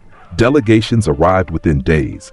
The Mizukage sent a letter offering asylum and veiled threats about what would happen if Naruto ever targeted the hidden mist. The Raikage demanded answers about what bloodline limit Naruto possessed. Even the Sand Village, newly allied after Gaara's redemption arc, sent careful inquiries. Naruto ignored them all. He was too busy training, or rather, he was too busy pretending to train while actually just messing around. "Naruto," Kakashi said, finding him at Training Ground 3. "We need to talk about your condition." "My condition?" Naruto was juggling kunai. 20 of them. They multiplied as he juggled, becoming 40, 80, 100. "I'm not sick, Sensei." "I didn't say sick, I said condition, as in the condition of being able to violate the laws of physics at will." "Oh, that condition." The kunai vanished. All of them. What about it? "The council wants to run tests." "Tests?" Naruto's expression darkened. "What kind of tests?" "Medical evaluations, chakra analysis, bloodline limit documentation. They want to understand what you are." "And if I refuse?" "They can't force you," Kakashi said. "You're a ninja of this village, but you're also, well, you're you. I don't think anyone could force you to do anything you didn't want to do." "Smart man." Naruto pulled out a carrot and crunched it. "Tell the council I respectfully decline. My abilities are my own business." "They won't like that." "Don't care." "Danzo especially won't like it." Naruto's eyes sharpened. "Danzo, huh? The war hawk who thinks emotions are weakness and children are weapons? You know about him?" "I know enough." Naruto stood. "If Danzo comes for me, Sensei, I won't be responsible for what happens to him." "Is that a threat?" "It's a warning." Naruto's voice was dead serious. "I'm loyal to this village, to you, to the old man, to my friends. But I'm not a weapon, I'm not a tool, and I'm not letting anyone treat me like one." Kakashi studied his student. "You've changed, Naruto. Since the academy, you're more focused, deliberate." "Had to grow up sometime," Naruto said. "Might as well be now." As Kakashi left, Naruto looked at the camera, at the fourth wall, at you. "Things are heating up," he said quietly. "The secret's out, or at least part of it is. Everyone knows I can do impossible things. They just don't know how or why," he grinned. "And I plan to keep it that way. Because mystery is power. Let them wonder. Let them guess. Let them waste time trying to figure me out while I'm 10 steps ahead." He winked. "This is where it gets fun." 2 weeks after the invasion, Sasuke came to Naruto. It was late at night. They met on the Hokage monument. Ironic, considering Naruto had brought that monument to life just days earlier. "I'm leaving," Sasuke said without preamble. "I know," Naruto replied. "You know? Orochimaru offered you power, the kind of power you think you need to beat Itachi, and you're desperate enough to take it." Sasuke's eyes widened. "How did you?" "I pay attention, Sasuke, more than people think." Naruto turned to face him. "But you're making a mistake." "How would you know what's a mistake?" Sasuke's Sharingan blazed. "You have everything. Power beyond measure. Abilities the Sharingan can't copy. You're special in a way I'll never be. So don't lecture me about mistakes." "Is that what you think?" Naruto asked quietly. "That I have everything? Don't you?" Sasuke, do you know what it's like to have a power you don't understand? To wake up every day not knowing if today's the day it stops working? To be terrified that if you push too hard, you might break reality itself and not be able to fix it? Sasuke faltered. You're afraid? Terrified, Naruto admitted. Every time I pull something from my pocket, I wonder if this is the time it doesn't work. Every time I defy gravity, I wonder if I'll actually fall and splat. Every time I erase something, I wonder if I can bring it back. This power? It's not a blessing, Sasuke. It's a question mark I carry around every second of every day. Then teach me, Sasuke said desperately. Help me understand it. Help me learn it. Please. I can't. Why? Because it's not mine to teach. Naruto's voice cracked. I didn't earn this, Sasuke. I didn't train for it. It just is. And I don't know if it's a bloodline limit or a curse or a gift from some trickster god who thought it would be funny. I just know that it's part of me, and I can't give it to you any more than I can give you my eye color. Sasuke's hands shook. Then I have no choice. Orochimaru says he can make me strong, strong enough to kill Itachi, strong enough to match you. He's lying, Naruto said. You'll never match this with Orochimaru's power, because this isn't about strength. It's about, I don't even know what it's about. Being ridiculous? Living in a world that runs on cartoon logic? You can't train for that. You can only be it. Then I'll find another way. Sasuke turned to leave. Sasuke, wait. The Uchiha stopped. If you go to Orochimaru, I will come after you, and I will bring you back. You can try, Sasuke said, but I'll be stronger by then. Strong enough that even your power won't stop me. We'll see, Naruto said. Sasuke left. Naruto stood alone on the monument, looking out over the village. And here we go, he said to the camera. The Sasuke retrieval arc. Classic shonen setup. Friend goes bad. Hero has to save him. Big dramatic fight. He sighed. I really hoped we could skip this part, but I guess some stories write themselves. He looked at the stars. Sasuke doesn't get it, he said quietly. This power isn't about being strong. It's about not taking things seriously. About laughing in the face of logic. About asking, what if the rules didn't apply? And then making it true. That's not something you can teach. That's not something you can copy. He pulled out a carrot, his signature move at this point, and crunched it thoughtfully. But he'll learn. One way or another, Sasuke Uchiha is going to learn that power isn't everything. That sometimes the strongest person in the room is the one who can laugh at how absurd it all is.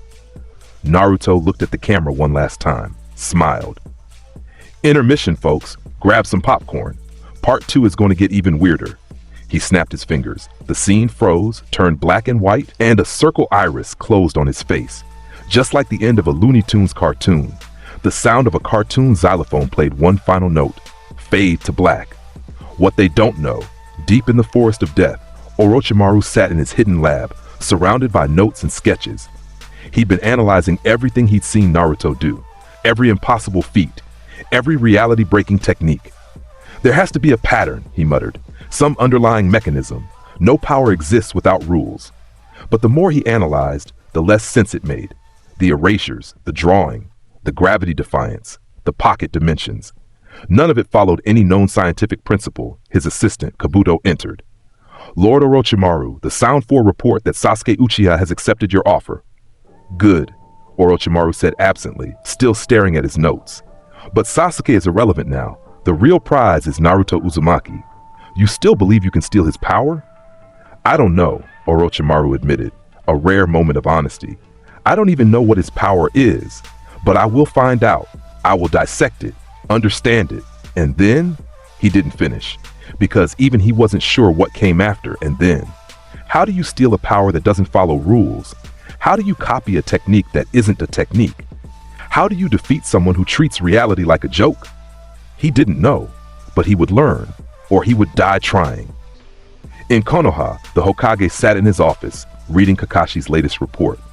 The Jonin had been brutally honest about Naruto's abilities, more honest than in previous reports. A power that operates on humor, Hiruzen read aloud. A force that bends reality when the outcome would be funny. Physics that apply only when remembered. Chakra that may not be chakra at all. He set down the report and pulled out his pipe. Tobirama-sensei once told me that the world runs on rules, he said to the empty office. That chakra has laws, that nature transformation follows principles, that even the most powerful jutsu must obey fundamental truths. He looked at Naruto's file. The boy's face smiled up at him from the photo. A genuine, carefree smile. But what happens when someone exists outside those rules? When the laws of nature take a break to let the punchline land? He didn't have an answer. Nobody did. And that, more than anything else, was what made Naruto Uzumaki the most dangerous ninja alive. Not because he was strong, not because he was skilled, but because he was impossible to predict, impossible to counter, and impossible to understand. He was the wild card, the joker in the deck, the one who broke the game, and Konoha would either protect him or be destroyed by those who tried to take him. The Hokage's words hung in the air of his empty office, a prophecy and a warning wrapped into one. Outside his window, the village was rebuilding from the invasion. Workers hauled debris, merchants reopened shops. Life continued, as it always did, with that uniquely human resilience that refused to acknowledge when things should be impossible. But Hiruzen Sarutobi knew better.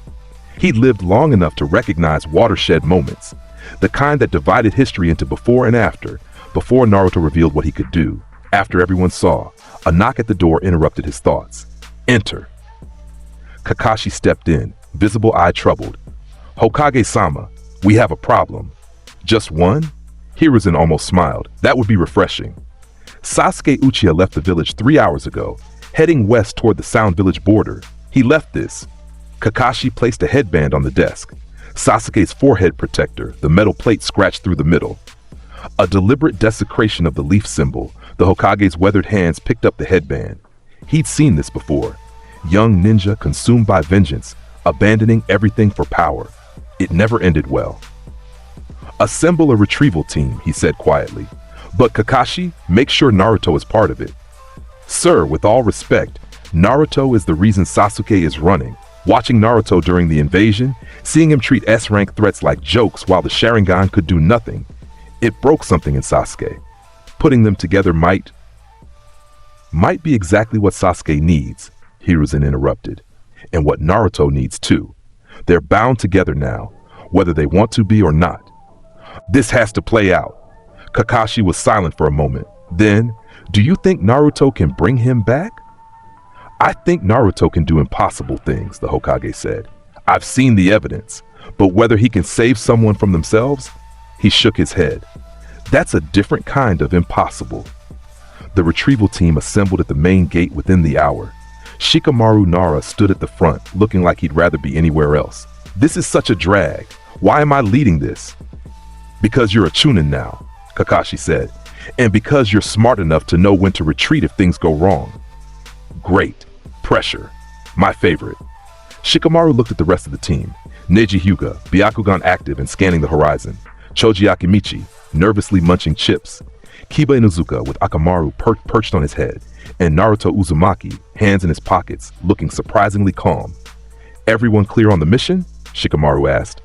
We're tracking Sasuke Uchiha, retrieval priority, engage only if necessary. Sound Ninja are escorting him, led by the Sound Four, all Jonin level. We're outmatched in a straight fight. Then we won't fight straight, Naruto said cheerfully. Everyone looked at him. What? Naruto shrugged. I'm just saying if we fight weird, we have the advantage. Kiba laughed. You would say that. Mister, I hit you with a baseball bat in the Chunin exams. It worked, didn't it? It gave me a concussion. Details. Shikamaru sighed. Just try to keep the weird to a minimum, okay? We need stealth and strategy here. Naruto gave him a thumbs up. Then looked directly at a point in space where no one stood. Winked at the empty air. Neji noticed. His Byakugan was active, seeing 360 degrees. There was nothing where Naruto looked. Just empty space. Naruto, what are you looking at? Nothing. Let's go save our teammate. They moved out. Fast.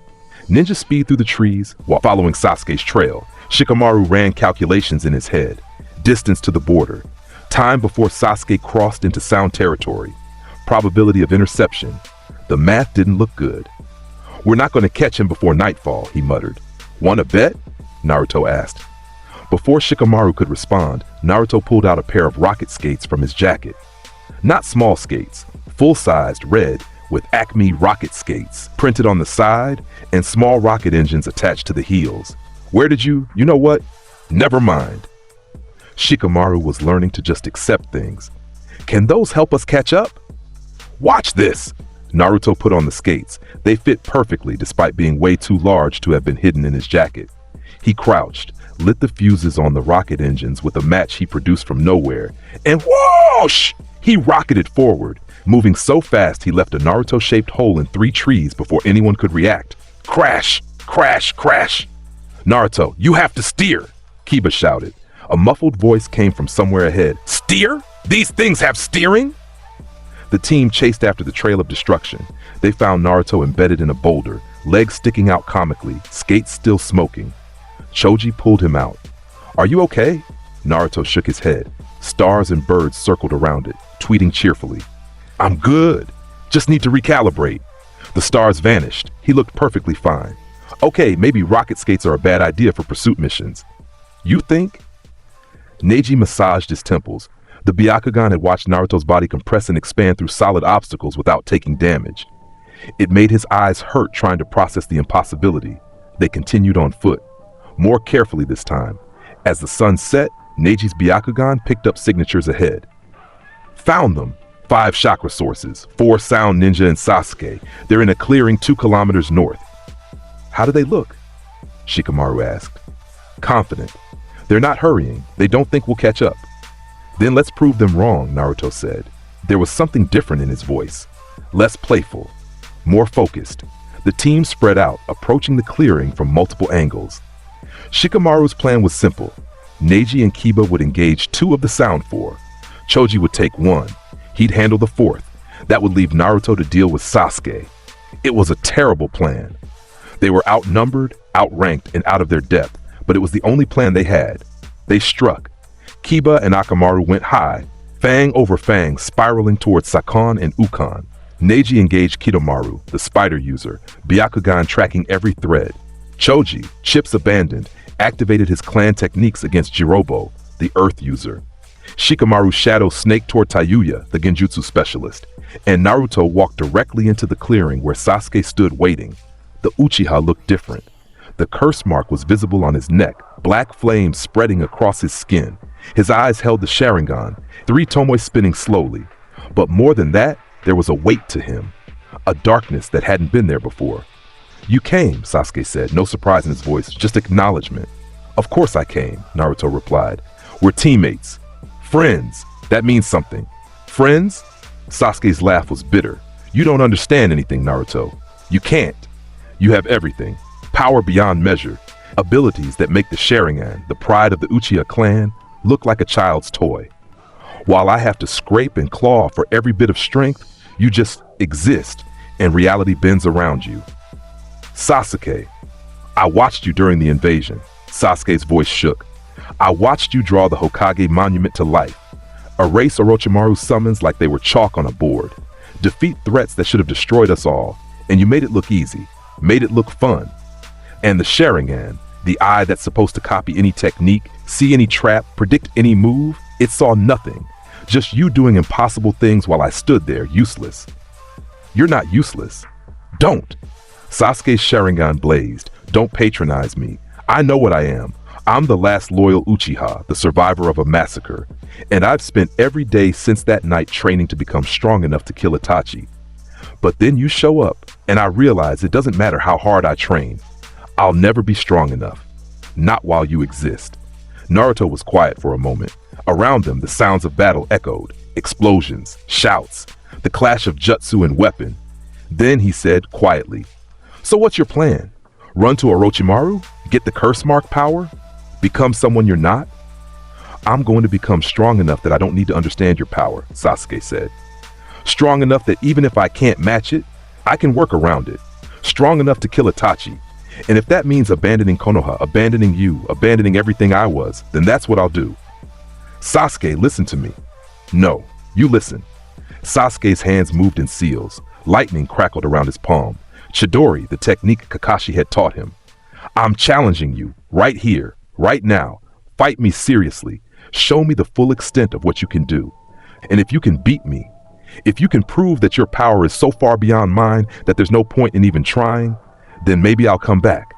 Maybe I'll accept that I can't win. And if I don't fight you, Then I'll know you're holding back, that you pity me, and I'll hate you for it, Naruto sighed. You really want this? More than anything. Okay. Naruto pulled his hands out of his pockets. But Sasuke, you're not gonna like how this ends, Sasuke charged. Chidori screaming, lightning tearing through the air. It was a killing blow. No hesitation. The attack struck Naruto dead center in the chest, and Naruto grabbed the lightning with his bare hands, grabbed the Chidori, the lightning blade that could pierce through almost anything, and held it. The electricity crackled between his fingers harmlessly. Sasuke's eyes went wide. What? Naruto started using the Chidori as a jump rope. He held one end in each hand, the lightning blade stretched between them, and started jumping. 1 hop, 2 hops, 3.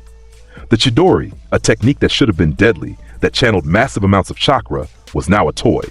Your turn! Naruto offered one end to Sasuke. The Uchiha stumbled backward. That's not possible. The Chidori is pure lightning nature chakra. You can't just grab it.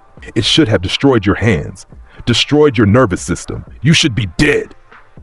Should is such a funny word, Naruto said. He let go of the Chidori. It fizzled out. Try again? Sasuke screamed in frustration. The curse mark spread further. His skin turned gray. His eyes became yellow and black. Curse mark level 1. He was faster now, stronger. He rushed Naruto with taijutsu, punches and kicks enhanced by the curse mark's power. Each blow should have been devastating. Naruto's body went boneless. Literally. His skeleton seemed to vanish. He became a rubber sheet, flattening against the ground as Sasuke's kick passed through where his torso should be. Then he popped back up, three-dimensional again. How are you doing that? Sasuke's voice cracked. Doing what? Naruto asked innocently. That! The boneless thing! The lightning grab! All of it! Trade secret, Naruto said. Stop saying that! Sasuke's curse mark advanced. Level 2. Wings erupted from his back, webbed, hand-shaped wings of cursed chakra. His face elongated, becoming more monstrous. Orochimaru gave me this power. Power beyond normal limits. And I'm going to use every bit of it to beat you. He flew. Actually flew, wings beating the air, rising above the battlefield. He looked down at Naruto, breathing hard. Let's see you deal with this. Sasuke formed more lightning, but this time he shaped it, formed it into a massive shuriken of pure electricity.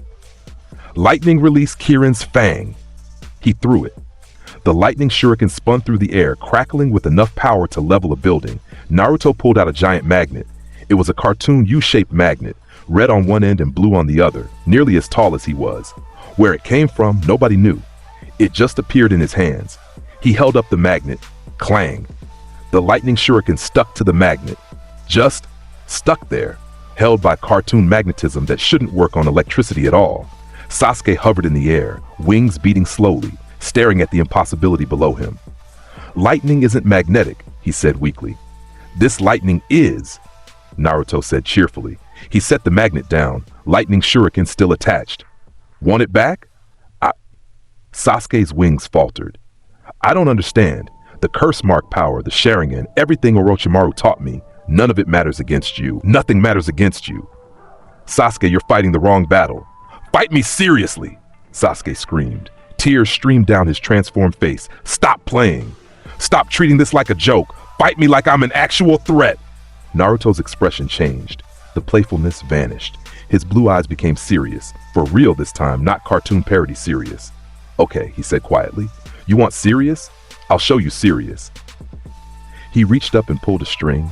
Sasuke looked up. His Sharingan tracked the string's path, following it up into the sky, so high it disappeared into the clouds. Then the clouds parted, and a moon-sized anvil fell from the sky. It was massive, impossibly massive. Black iron, perfectly shaped, with 1,000 tons printed on the side in white letters. It blocked out the sun. Its shadow covered the entire clearing. Sasuke's enhanced senses screamed danger. He tried to fly away, tried to move, too slow, crash. The anvil hit. The Valley of the End, the entire geographical formation, the massive waterfall, the statues of Hashirama and Madara, everything flattened, not destroyed, compressed into a perfectly smooth disk of earth, stone, and water. When the dust settled, Sasuke lay in a small crater, transformed back to normal. Curse mark receded. Stars and tweeting birds circled his head. His eyes were swirly cartoon spirals. Naruto walked over. Anvil already vanished. You asked for serious, Sasuke groaned. The stars faded, his eyes focused. You flattened the valley of the end. Yep, with an anvil. Moon-sized anvil, Naruto corrected. Important detail. Where did it even come from? Up, Naruto pointed at the sky. Way up. Sasuke tried to stand, failed. Tried again, managed to get to his knees. I can't beat you. The curse mark can't beat you. Nothing can beat you. Sasuke, so I'll go to Orochimaru anyway. Sasuke's voice was hollow. Not because I think his power will let me match you, but because maybe if I'm strong enough, I can at least destroy the things you care about. And if I can't have power like yours, at least I can make you suffer the way I've suffered. Naruto's expression softened. That's the vengeance talking. That's Itachi's shadow over you. But Sasuke, you're better than this. Am I? Sasuke laughed bitterly. I'm the last Uchiha, the survivor, the failure who couldn't save his clan, can't beat his brother, and can't even understand his rival. What exactly am I better than? Naruto knelt down beside him. You're smart, strategic. You never give up. You push yourself harder than anyone I know, and you care even if you pretend you don't. Those things, those are worth more than any cartoon trick I can pull. But they're not enough to beat Itachi. Maybe not alone. Naruto stood, offering his hand. But you don't have to do this alone. Come back to the village. We'll find another way. Together. Sasuke looked at the offered hand. For a moment, just a moment, something flickered in his eyes. Hesitation. Maybe even hope. Then he slapped the hand away. There is no other way. Itachi is too strong. The only path to beating him is through Orochimaru, through power that costs everything. He stood on shaking legs.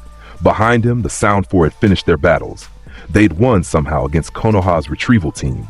Now they waited, ready to escort Sasuke to Orochimaru. Last chance, Naruto said.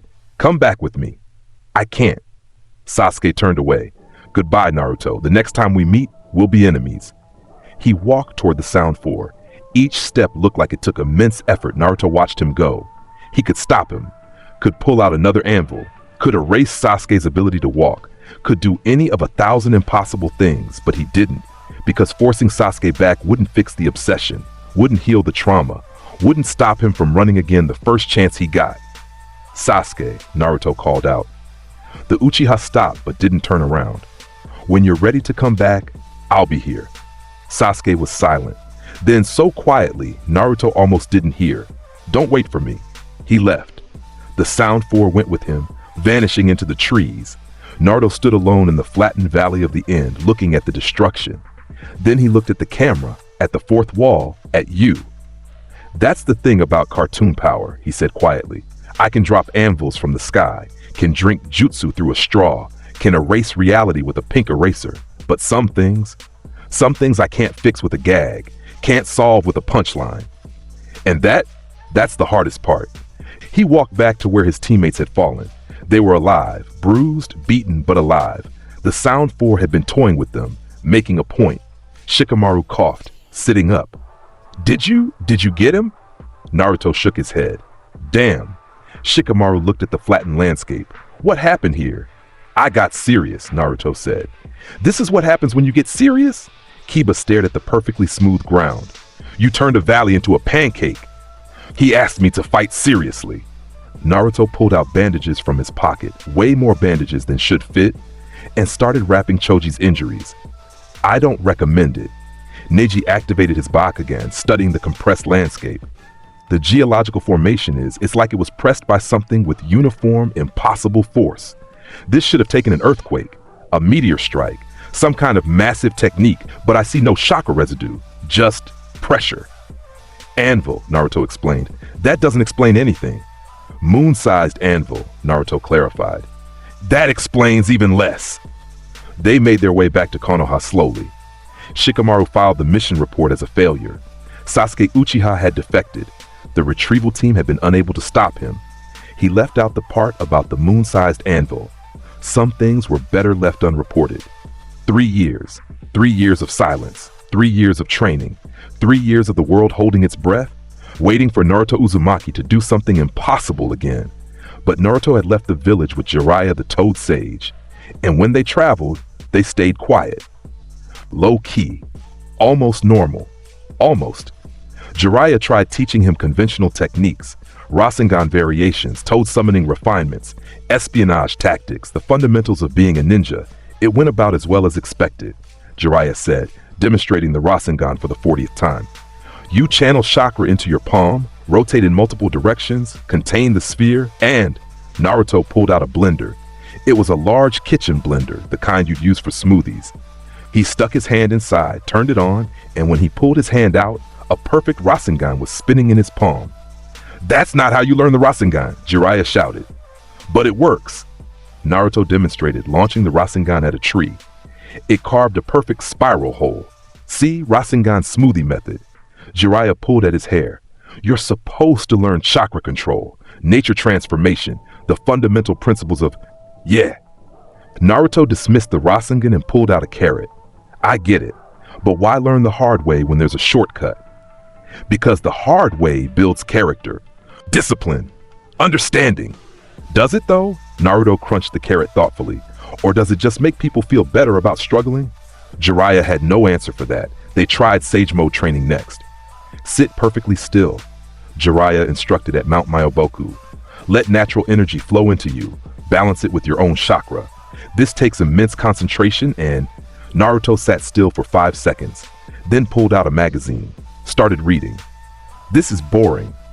It's supposed to be meditative. Meditation is boring. You're impossible to teach. Thank you. Naruto beamed. The great Toad Sage, ancient and wise, watched this exchange with interest. Jiraiya boy, why do you try to teach what cannot be taught? Because he's my student. It's my duty to. He operates under different rules, the Toad Sage said simply. Your chakra-based techniques are like teaching a fish to climb a tree. Pointless when the fish can already swim. So what am I supposed to do? Watch, learn, and pray he stays on our side. The ancient Toad's eyes were knowing. That boy is touched by something older than chakra, older than ninjutsu, older than the Sage of Six Paths himself. What could be older than the Sage? Laughter, the Toad Sage said. Chaos, the force that exists because it finds itself amusing. That boy, he is chaos wearing an orange jumpsuit. Jiraiya looked at Naruto, who was now juggling frogs, live frogs. They didn't seem to mind. In fact, they looked like they were enjoying it. I give up, Jiraiya muttered. 3 years of this. I officially give up trying to teach you anything. Aw, sensei. Naruto caught all the frogs, set them down gently. You taught me lots. Name one thing. How to tell when someone's lying about being on a research trip when they're really just peeking at the bathhouse. Jiraiya's face went red. That was one time. 17 times, Naruto corrected. I counted. You're the worst student ever. You say that like it's a bad thing. Naruto grinned at the camera, the fourth wall.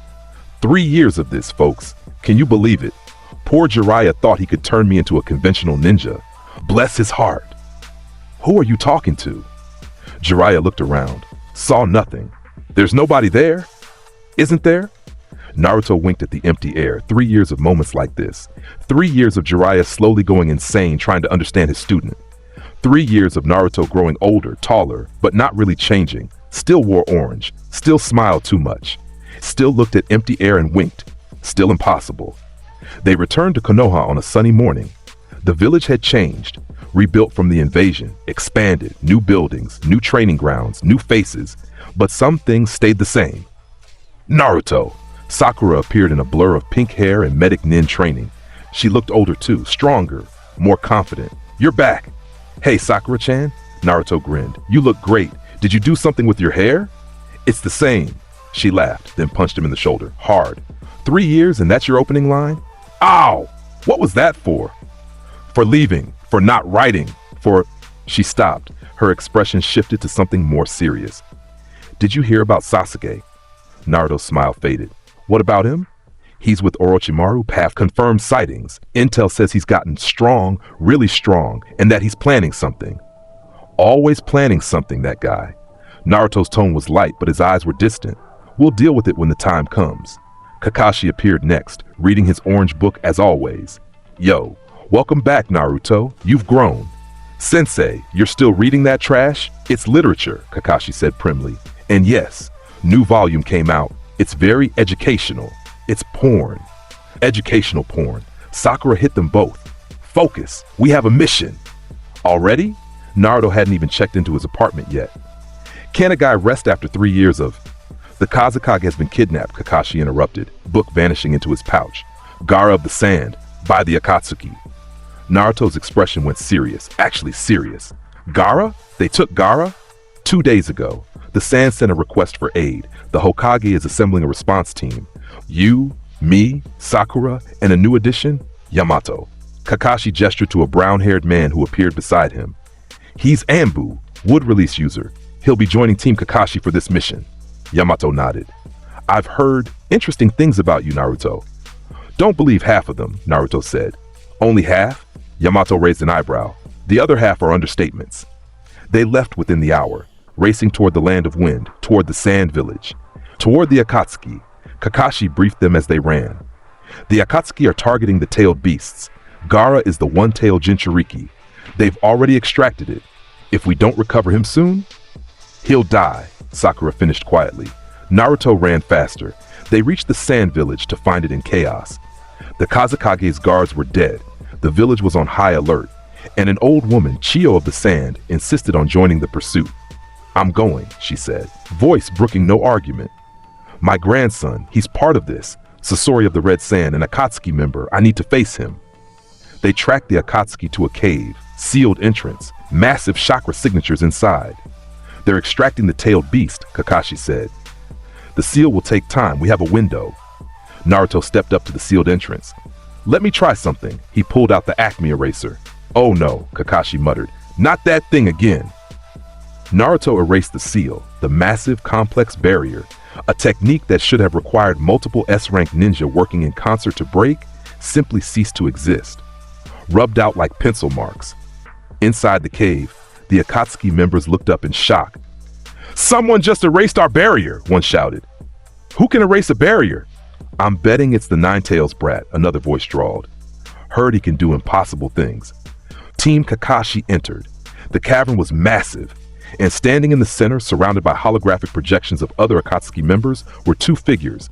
Deidara, blonde and wild-eyed, with mouths on his hands, and Sasori, the puppet master, hidden inside a puppet shell. On the ground, Gaara lay motionless, pale, barely breathing. You're too late, Deidara said. His voice carried that manic artist energy. The extraction is complete. The one tail is ours. Then we take it back. Naruto said simply, you can try, yeah. Deidara pulled clay from his pouches. My art will show you the futility. Art is an explosion. He threw clay birds. They flew through the cavern, multiplying, surrounding Team Kakashi. Everyone down, Kakashi shouted. Boom, boom, explosions filled the cave. Smoke, fire, chaos. When it cleared, Team Kakashi had scattered. Kakashi and Chiyo engaged Sasori. Sakura was helping extract Gaara's body. Yamato was handling the cave structure, keeping it from collapsing, and Naruto stood facing Deidara, completely unharmed. How did you? Those explosions should have. Deidara stared. Missed me, Naruto said. He'd been standing in a safe spot between all the explosion radiuses. Pure luck, or was it? Fine, let's see you dodge this. Deidara jumped on a clay bird, a massive one, and took to the air. The cavern ceiling opened to the sky. He flew up, laughing. Can't catch me up here, yeah. Naruto pulled out a ladder, a tall ladder, an impossibly tall ladder, the kind that shouldn't exist because ladders don't work that way. He placed it on the ground and started climbing. The ladder just kept going, up and up, extending as Naruto climbed, defying every law of structural engineering. The rungs appeared as he needed them. He climbed into the open air, kept climbing, reached Deidara's altitude and kept climbing until he was eye level with the Akatsuki member, standing on a ladder that reached into the clouds with no visible support structure. That's not how ladders work, Deidara screamed. Isn't it? Naruto was standing casually on a rung, hundreds of feet in the air, hands in his pockets. Seems to be working fine. You're standing on air! The ladder isn't even connected to anything at the top. Details. Naruto stepped off the ladder, onto nothing. Just stood there in midair. So you were saying about art? Deidara's face went through several expressions. Confusion, anger, fear, then back to manic enthusiasm. Fine! My art transcends the impossible. Art is an explosion. Yeah, I got it. Naruto pulled out a vacuum cleaner. It was a massive industrial vacuum, the kind used for construction cleanup. Where it came from was anyone's guess. Deidara threw more clay bombs, birds, spiders, fish, all flying toward Naruto with deadly intent. Naruto turned on the vacuum. The suction was absurd. The clay creatures, all of them, got sucked into the vacuum before they could explode. Deidara tried to detonate them remotely. They exploded inside the vacuum cleaner. The machine burped. Smoke came out the exhaust, but it held together. What kind of vacuum cleaner can contain explosions? Deidara was losing it now. Acme brand, Naruto said. He turned off the vacuum. It vanished back into his pocket somehow. Very durable. You're mocking my art. Kinda? Naruto shrugged. It's just explosions, man. Explosions are cool, but they're not really art. Art requires creativity, variety. You're kind of a one-trick pony. One trick? I'll show you. Deidara started eating clay. His cheeks bulged. He was preparing something big. My ultimate technique, C4. I'm going to. Naruto pulled out an umbrella. It was a simple umbrella, polka-dotted, the kind you'd use in the rain. An umbrella? Deidara laughed. What's an umbrella going to do against C4? It's microscopic bombs that infiltrate your entire body. They explode from the inside. Your umbrella won't. Watch. Naruto opened the umbrella. Deidara released C4. The microscopic bombs spread through the air, invisible, deadly. They hit the umbrella's field and stopped. Just stopped. Like the umbrella was creating a force field. The bombs couldn't penetrate. That's not what umbrellas do. This one does, Naruto said cheerfully. It's a very good umbrella. Keeps out rain, bombs, bad vibes, pretty much everything. Deidara was shaking now. His art, his explosions, his carefully crafted techniques were being treated like jokes, like inconveniences. I'll blow myself up, he screamed. Take you with me. Siru, my ultimate art. He started forming the seal, the suicide technique.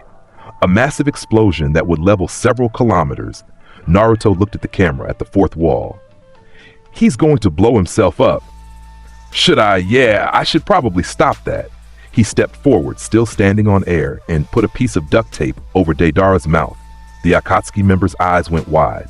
He tried to speak. Couldn't. The seal wouldn't complete without the final verbal component.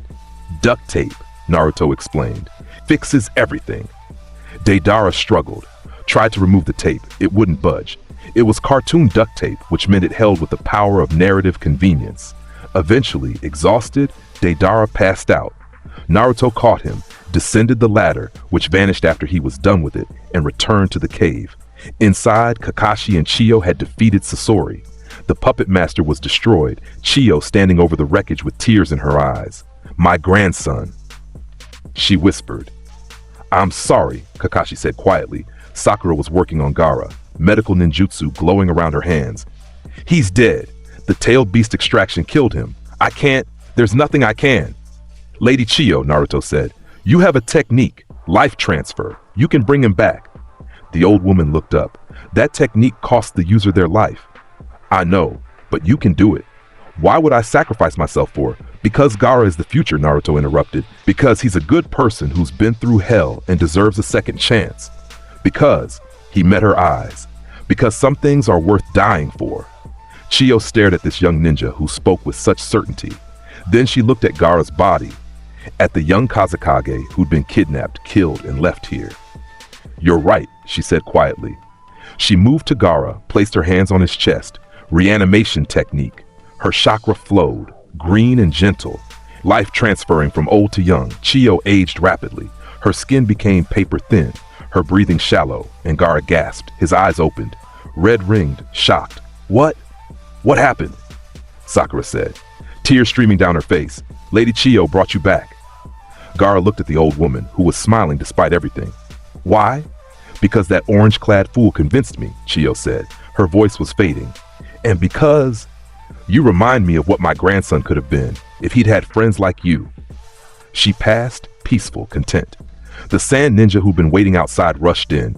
They saw their Kazekage alive, saw Lady Chiyo dead, and understood immediately. They carried her body with reverence. Gaara stood on shaking legs, looked at Naruto. You came for me. Of course, Naruto said. We're friends. Friends, Gaara tested the word. Like it was still foreign. Thank you. Don't mention it. Naruto grinned. Just try not to get kidnapped again, yeah? Rescuing people is exhausting. They returned to the Sand Village. Gaara was hailed as a returned hero. The village mourned Chiyo and celebrated their Kazekage's resurrection in equal measure, and in the shadows, the remaining Akatsuki members watched.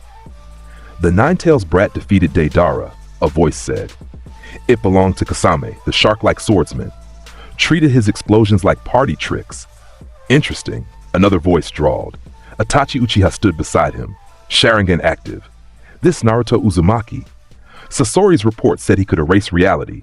Deidara's notes mentioned vacuum cleaners and umbrellas that defy logic. Do you believe it? The Sharingan sees much, but some things. Itachi's Sharingan spun slowly. Some things exist outside its perception. I think Naruto Uzumaki is one of those things. Should we engage him? No, not yet. Let's observe, learn, and report to Pain. He'll want to know about this. They vanished. Weeks passed. Naruto returned to Konoha. Missions continued. Training resumed, but tensions were building. Orochimaru was making moves. Sound Ninja were spotted near Fire Country borders. And Sasuke was seen, glimpsed, always just out of reach. Then came the Tenchi Bridge mission. We have a spy, Tsunade, the fifth Hokage, explained. She'd taken the position after Hiruzen's death during the Sound Invasion. Someone close to Orochimaru. They've agreed to meet. Your team will make contact, gather intelligence, and if possible, locate Sasuke Uchiha. Team Kakashi assembled. Naruto, Sakura, Yamato. Sai, a new addition, emotionless and analytical, recruited from Root. They reached Tenchi Bridge at dawn. Mist hung over the wooden structure. Perfect ambush conditions. Stay alert, Kakashi warned. This could be a trap. It was a trap. The spy was Kabuto, Orochimaru's right hand, and he wasn't alone. Orochimaru emerged from the mist, golden eyes gleaming. Well, the Nine-Tails brat returns. I've been wanting to study you again. Creepy, Naruto said, as always. Your power, I've been researching, trying to understand, but every analysis comes up empty. It's like you operate under different fundamental laws. Orochimaru's tongue, too long, slithered out. I need to dissect you, open you up, see what makes you tick. Hard pass, Naruto said. I wasn't asking. Orochimaru attacked. Snakes erupted from his sleeves, dozens of them, venomous and fast. Naruto pulled out a flute. He played a tune. Simple, melodic, the kind snake charmers used. The snake stopped mid-strike, started swaying, dancing to the music. What? Orochimaru's eyes bulged. Those are my summons! They answer to me!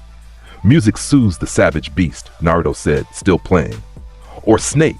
Same difference. The snakes coiled around Orochimaru instead, binding him. Kabuto tried to interfere. Medical ninjutsu enhanced strikes aimed at Naruto's chakra points. Naruto's body turned into Swiss cheese again, holes appearing exactly where Kabuto's strikes would land. The medical ninja's hands passed through empty air. I've studied your abilities, Kabuto shouted, analyzed every report, and I still don't understand how you're doing this. That's the point, Naruto said cheerfully. His body returned to normal. If you understood it, it wouldn't be fun. Then a different presence appeared. Sasuke Uchiha walked onto the bridge. He looked different, older, harder. His eyes held the Sharingan constantly now.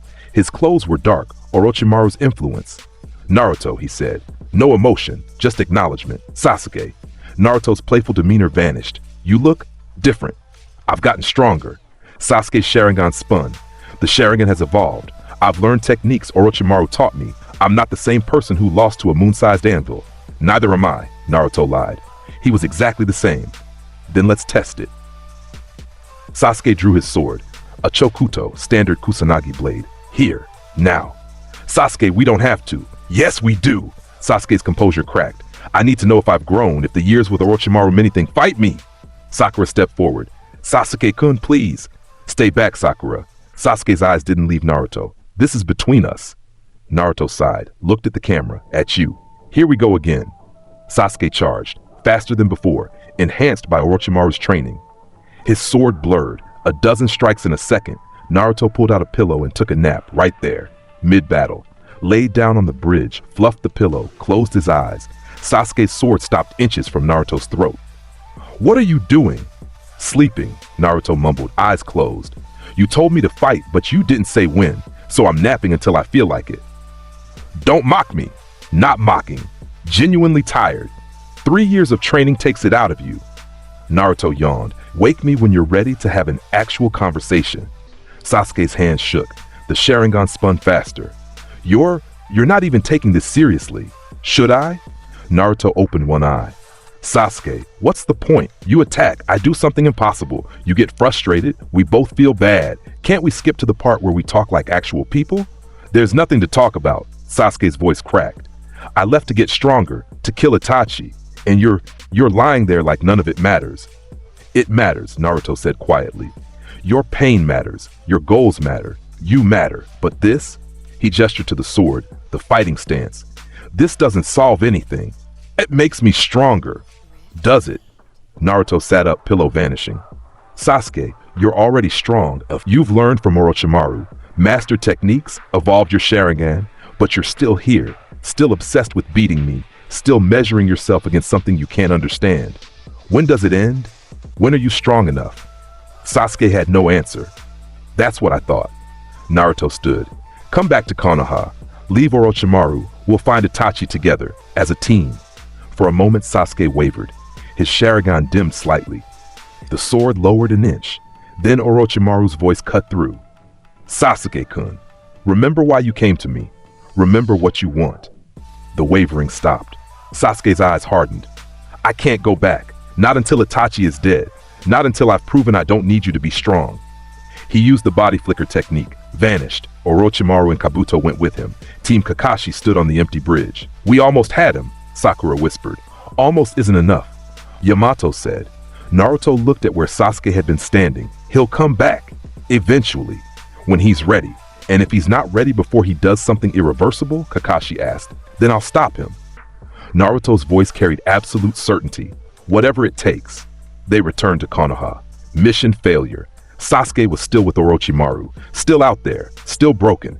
But they'd made contact, planted seeds of doubt. Sometimes that was enough. 2 months later, Asuma Sarutobi died. The Jonin instructor had engaged Akatsuki members Hidan and Kakuzu, immortal zealot and money-obsessed monster. He'd fought bravely, but bravely wasn't enough. His students, Shikamaru, Ino, and Choji, found him bleeding out. His last words were instructions, advice, the wisdom of a teacher who knew he was dying. Then he was gone. The funeral was quiet, rainy, the kind of weather that matched the mood. Shikamaru stood apart from everyone, hands in his pockets, staring at nothing. Naruto approached. Hey. Shikamaru's voice was flat. You okay? No, simple, honest. Asuma-sensei is dead. The Akatsuki killed him, and I couldn't do anything. You tried. Trying isn't enough. Shikamaru's composure broke. I'm supposed to be smart, strategic, and I couldn't save him, couldn't even slow them down. Naruto was quiet for a moment. What are you going to do? I'm going after them. Shikamaru's eyes were hard. Hidan and Kakuzu. I'm going to make them pay. You'll need help. I don't want to drag anyone else into... Too bad. Naruto's grin was small but genuine. I'm coming, and I'm bringing backup. We're doing this right. Shikamaru looked at him, saw the determination, the loyalty. Okay, he said quietly. Okay. They assembled a team. Shikamaru, Naruto, Choji, Ino, Kakashi supervising. Yamato providing support. They tracked Hidan and Kakuzu to a forest clearing. The Akatsuki members were waiting, like they'd expected pursuit. Well, Hidan said. His silver hair gleamed in the dim light. More leaf ninja. More sacrifices for Lord Jashin. We killed your teacher, Kakuzu added. His voice was like grinding stone. Did you really think you could avenge him? Yes, Shikamaru said simply. Because I've got a plan, and I've got backup. Plans are meaningless, Hidan laughed. I'm immortal, you can't kill me. Maybe not, Shikamaru's shadow extended. But I can make you wish you could die. The fight began. Ino and Choji engaged Kakuzu, keeping the multi-heart monster busy. Kakashi provided support, sharing an active, analyzing patterns. Shikamaru and Naruto faced Hidan. The Jashin cultist was fast. Brutal. His scythe swung in wide arcs, seeking blood. I just need a drop, Hidan laughed. One drop of blood and my ritual kills you from the inside. He managed to cut Naruto's cheek. Blood dripped. Got you. Hidan drank the blood, drew his ritual circle, stepped inside. He raised a pike to stab himself. When I stab my heart, your heart stops. That's Lord Jashin's blessing. He stabbed. Naruto looked down, then pulled out his heart. It was beating in his hand, cartoonishly oversized, pumping rhythmically, completely outside his body. Oh, you wanted this? Naruto asked, holding up the organ. Hidan's eyes bulged out of his skull. Literally, they extended on springs. What are you? Hearts don't work like that. They're not removable. You should be dead. Should is such a limiting word, Naruto said. He put his heart back in his chest. It slotted in with a cartoon pop. Try again? Hidan screamed in frustration, stabbed himself multiple times.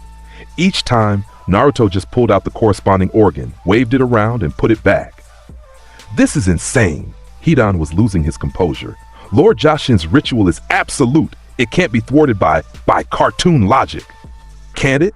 Naruto pulled out a hammer, small, squeaky. He booped Hidan on the head, squeak. Hidan's eyes went swirly. He stumbled backward out of the ritual circle. Now! Shikamaru shouted. His shadow caught Hidan, paralyzed him, dragged him toward a prepared pit. What? What is this? Hidan struggled. Your grave, Shikamaru said coldly. You're immortal, but you're not indestructible. I'm going to bury you so deep in so many pieces that it won't matter if you live forever. You'll spend eternity in darkness. He used explosive tags. Hidan's body was blown apart. Head, torso, limbs scattered. The pieces fell into the pit. Shikamaru filled it with concrete, sealed it. Hidan's muffled screams echoed from underground, then faded. Asuma-sensei. Shikamaru whispered, I avenged you. On the other side of the clearing, Kakuzu wasn't faring better. The multi-heart monster had 5 lives, 5 elements. He was overwhelming Ino and Choji, using wind and fire combinations that should have been lethal. Then Naruto walked over, pulled out the Acme eraser. Oh no, Kakuzu said. He'd heard reports. Not that thing. Naruto erased 4 hearts, just rubbed them out of existence. The organs that kept Kakuzu alive, that held his various elemental affinities, simply ceased to be. Kakuzu clutched his chest. You can't just erase organs. They're part of my body, sealed into my being. Can't I? Naruto erased the 5th heart. Kakuzu collapsed. Dead. Not defeated, not sealed, just dead. Erased from life by a pink eraser with Acme written on it. The remaining leaf ninja stared. Did you just... Ino couldn't finish the sentence. Erase him? Yeah, Naruto put away the eraser. He had 5 hearts. Now he has 0. Math is beautiful. That's not math. That's murder via cartoon eraser. Tomato. They returned to Konoha. Mission success. Hidan buried alive. Kakuzu erased from existence. Asuma avenged. Shikamaru stood at Asuma's grave afterward, cigarette in hand, a habit he picked up from his teacher. Thank you, he said to Naruto. For what? For making the impossible possible, for letting me get revenge without losing myself in it. That's what friends do, Naruto said. He looked at the gravestone. Asuma-sensei would be proud of you. Maybe. Shikamaru took a drag. I hope so. They stood in comfortable silence as the sun set. Months passed. The Akatsuki were growing bolder, more aggressive. They'd lost members. Sasori, Deidara, Hidan, Kakuzu. But the organization wasn't slowing down. Then came news that shook the shinobi world. Itachi Uchiha had been killed by Sasuke Uchiha. The details were scarce. A battle in an old Uchiha hideout. Massive jutsu exchanged. The entire area destroyed. When it was over, Itachi was dead. And Sasuke had vanished. Naruto heard the news in the Hokage's office. He was quiet for a long moment. Then looked at Tsunade. Do we know where Sasuke is now? No, but Madara, or someone claiming to be Madara, has made contact with him. We believe Sasuke has learned the truth. The truth? Tsunade explained, about the Uchiha massacre, about how Itachi had been ordered to kill his clan to prevent a coup, about how everything Sasuke believed was built on lies. When she finished, Naruto closed his eyes. That's horrible. It's the shinobi world, Tsunade said. Sometimes there are no good choices, only less terrible ones. Sasuke is going to lose it, Naruto said. Learning that Itachi was actually protecting him the whole time, that the village ordered the massacre, he's going to want revenge on Konoha. I know. Tsunade's expression was grave, which is why I'm putting you on alert. If Sasuke attacks the village, you're our best defense. I won't fight Sasuke. You might not have a choice. Naruto looked at her, blue eyes serious. There's always a choice, and I'm choosing to believe I can still save him. Your optimism is admirable, and possibly delusional. Probably both, Naruto admitted. He looked at the camera, at the 4th wall. But hey, I've beaten god-tier threats with cartoon logic. Saving one angry Uchiha should be easy, right? Narrator voice, just for the audience. It would not, in fact, be easy. The Akatsuki made their move during the summit. Pain, the leader, wielder of the Rinnegan, controller of 6 bodies, appeared above Konoha. His declaration echoed across the village. Where is Naruto Uzumaki? Give him to us, and the village will be spared. Tsunade's response was immediate and fierce. Never. Then the village burns. The 6 paths of pain descended. What followed was devastation. Devapath used Shinra Tensei, the almighty push, and leveled half the village. Buildings crumbled. People died. Konoha, the strongest of the 5 great nations, was being destroyed by 6 ninja, no, by 1 ninja controlling 6 bodies, and he was winning. Naruto was at Mount Myoboku when the attack started. He returned to find his village in ruins, smoke rising, people screaming, his home burning.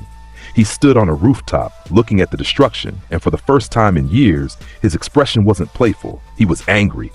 Pain, he said quietly. Where are you? The 6 paths appeared around him, surrounding him, coordinated and precise.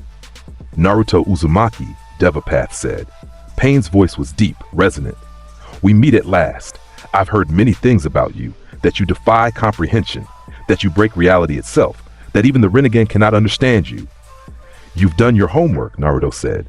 I have, and I find myself curious. Your power, whatever it is, seems to operate outside the normal laws of ninjutsu, outside chakra, outside even the Sage of 6 Paths teachings. That a problem?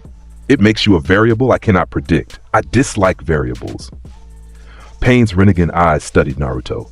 But I also respect power, so I'll give you a choice. Surrender.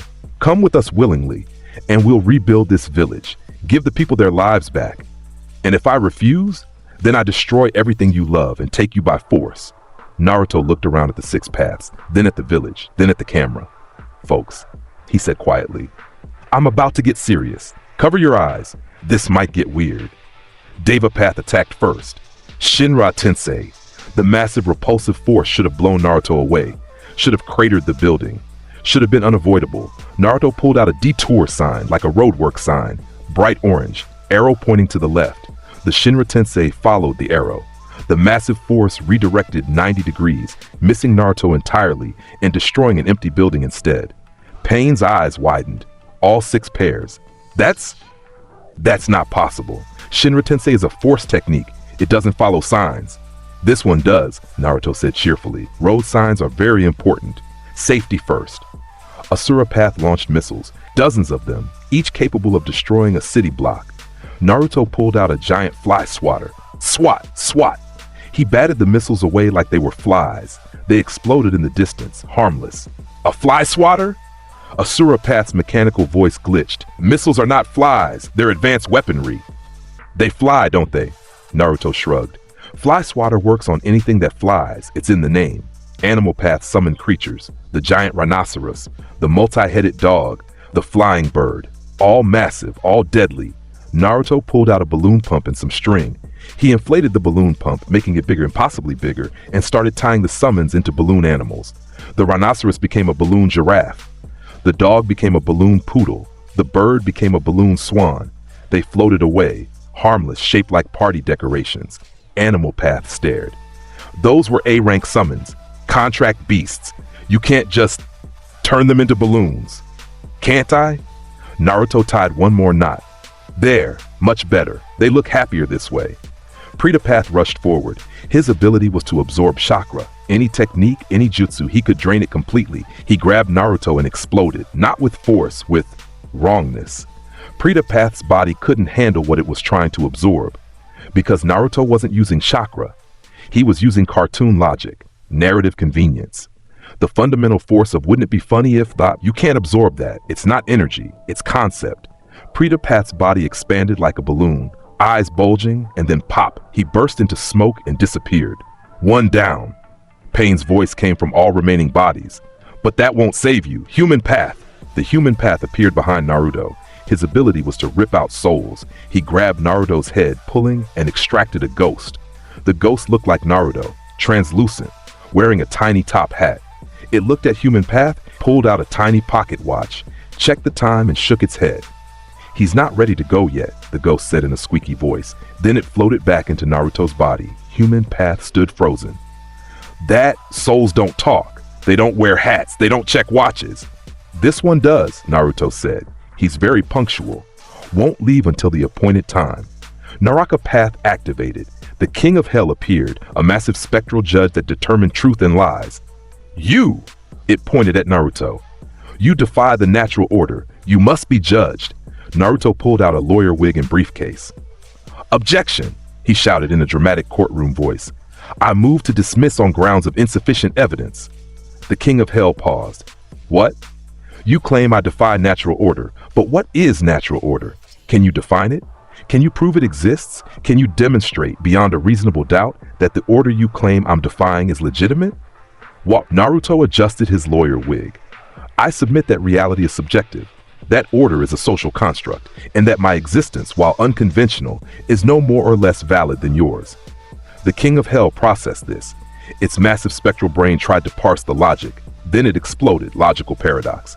The ultimate technique against a being of absolute judgment. Naraka path collapsed with it. Now only 3 paths remained. Deva, Animal, and one other, Pain. The real Pain, Nagato, watching through the Rinnegan, was genuinely shaken. This power of yours, I've studied every technique, every bloodline limit, every forbidden jutsu across nations. Nothing prepared me for this. What are you? Honestly, Naruto pulled out a carrot and crunched it. I'm just a guy who refuses to let the world take itself too seriously. That's not an answer. It's the only answer you're getting. Deva Path used Chibaku Tensei, the ultimate technique. The same one used to seal the 10 tails. A massive sphere of gravity that pulled everything, earth, stone, buildings, people, into itself, creating a miniature moon. Naruto felt the pull. Watched debris fly toward the growing sphere. The technique was powerful enough to trap even tailed beasts. He pulled out a pin, a simple pin, the kind you'd use to pop a balloon. You can't be serious, Pain said. That's a god-tier technique. The same technique that Naruto threw the pin. It hit the Chibaku Tensei sphere. Pop. The massive gravitational construct deflated like a balloon. All the compressed matter, tons upon tons of earth and stone, just fell. Rubber scraps drifting down like confetti. Pain's Rinnegan eyes were wide with something close to fear. That was the technique that sealed the progenitor of chakra, the 10 tails, the origin of all tailed beasts. And you popped it with a pin. Yep, Naruto dusted off his hands. Worked pretty well. This is impossible. Pain, Nagato screamed through his remaining bodies. I achieved the Rinnegan. I have the eyes of the sage. I can see all ninjutsu, all chakra flow, all the secrets of the world. But I can't see you. I can't understand you. What are you? Naruto's expression softened. I'm someone who learned that taking things seriously all the time leads to pain, that obsessing over power leads to destruction, that trying to control everything leads to losing everything. He walked toward the remaining path. Pain, Nagato, I know your story. I know what happened to your parents, to your friends, to Yahiko. I know the Rinnegan was given to you, that Madara, or someone claiming to be, manipulated you, that you've been in pain your whole life. Devapath stepped back. How do you? I pay attention, and I've learned that the most powerful people are often the ones suffering most. Naruto stopped a few feet away. You wanted to create peace through pain, make the world understand suffering. But Nagato, pain doesn't create understanding. It creates more pain. Then what does create peace? Nagato's voice was raw. What solution do you have? You with your impossible power, your cartoon logic, your reality-bending tricks, how would you fix the world? I wouldn't, Naruto said simply, because the world isn't mine to fix. It's ours, all of us, together. And yeah, that means accepting that some things don't have answers, that some problems can't be solved, that sometimes the best we can do is laugh at how absurd it all is and keep trying anyway. Nagato was silent, then Konan, his partner, appeared. She'd been waiting, watching. Nagato, he's right. This path, it hasn't brought peace, only more suffering. But the Akatsuki's mission was built on pain, Konan interrupted, on loss, on the belief that we could force the world to change. But this boy, he changed the world just by being himself, by refusing to accept the limits we all accept. Nagato, through Deva Path, looked at Naruto. If I stop the Akatsuki's plan, if I abandon the infinite Tsukuyomi dream, what then? How do I atone for the villages I've destroyed, the lives I've taken? You start by giving back, Naruto said. You have a technique, Rinne Rebirth. It can revive the dead at the cost of your own life. Use it. Bring back people you killed here. Give Konoha's people back. That will kill me. I know. And you're asking me to do it anyway? I'm not asking, Naruto said gently. I'm giving you the choice. Die as a conqueror who destroyed villages, or die as a savior who brought them back. Your call. Nagato was quiet for a long moment. Then he laughed, bitter but genuine. You're insane, asking your enemy to sacrifice himself. Most ninja would just kill me. I'm not most ninja, Naruto said. No, you're really not. Nagato, the real one in his tower, made his choice. Rin rebirth. The technique activated. Then massive chakra drain, life force transferring. All across Konoha, the dead began to wake. People who'd been killed in Pain's attack opened their eyes, gasped, lived again. And in his tower, Nagato smiled, then died. Konan appeared before Naruto, her paper wings spread, tears in her eyes. He believed you. At the end, he believed that maybe, just maybe, your chaos was better than his order. I hope he was right, Naruto said. So do I. Konan handed him a bouquet of paper flowers. These are for his grave. When you build it, please make sure he's remembered as someone who tried, even if he failed. I will, Naruto promised. She left, taking Nagato's body with her. Naruto stood in the ruins of Konoha, watching the villagers wake up, watching life return. Then he looked at the camera. Pain wanted to understand me, he said quietly. Wanted to know how I do what I do, and I couldn't tell him. Not because it's a secret, but because I don't fully understand it myself. I just am, and sometimes that's enough. He smiled. The war's coming. I can feel it. The Akatsuki aren't done. Madara, or Toby, or whoever he is still out there. Sasuke is still broken, and the whole shinobi world is about to explode into conflict. He looked up at the sky. But you know what?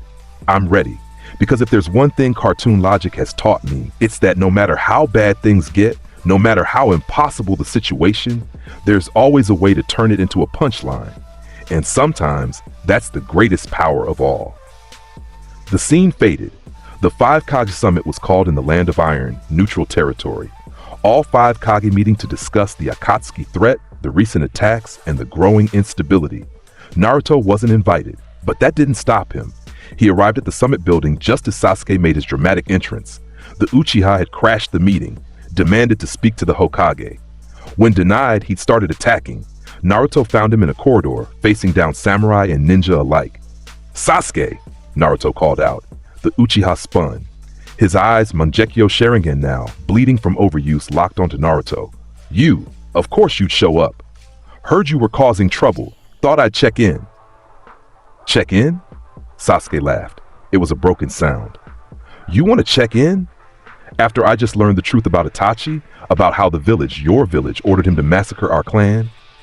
I know, Naruto said quietly. Tsunade told me, and I'm sorry. What Konoha did to the Uchiha, it was wrong. Wrong. Sasuke's Mangekyo blazed. It was genocide, sanctioned genocide, and Itachi was trying to protect me the whole time. Everything I believed, everything I fought for, it was all a lie. I know, Naruto repeated. Stop saying that, Sasuke screamed. You don't know. You can't know. You have everything. Power, friends, a village that loves you. While I have nothing, my clan is dead, my brother is dead, and the only thing I have left is revenge. Revenge on who? Naruto asked. Itachi's gone. The people who ordered the massacre are mostly dead. Danzo is here. Sasuke's eyes were wild. At this summit, the man who gave the order, and I'm going to kill him. Going to make him pay for what he did. And then what? Naruto stepped closer. After Danzo's dead, what then? Do you attack the village? Kill everyone who knew? Where does it end? It doesn't. Sasuke's hands shook. Don't you get it? There is no end. There's just pain and anger and the need to make someone pay. And if I can't make you understand, if I can't make you suffer the way I've suffered, then you'll what? Naruto interrupted. Kill me? Destroy everything I care about? Sasuke, I've been waiting for you to come back, hoping you'd heal.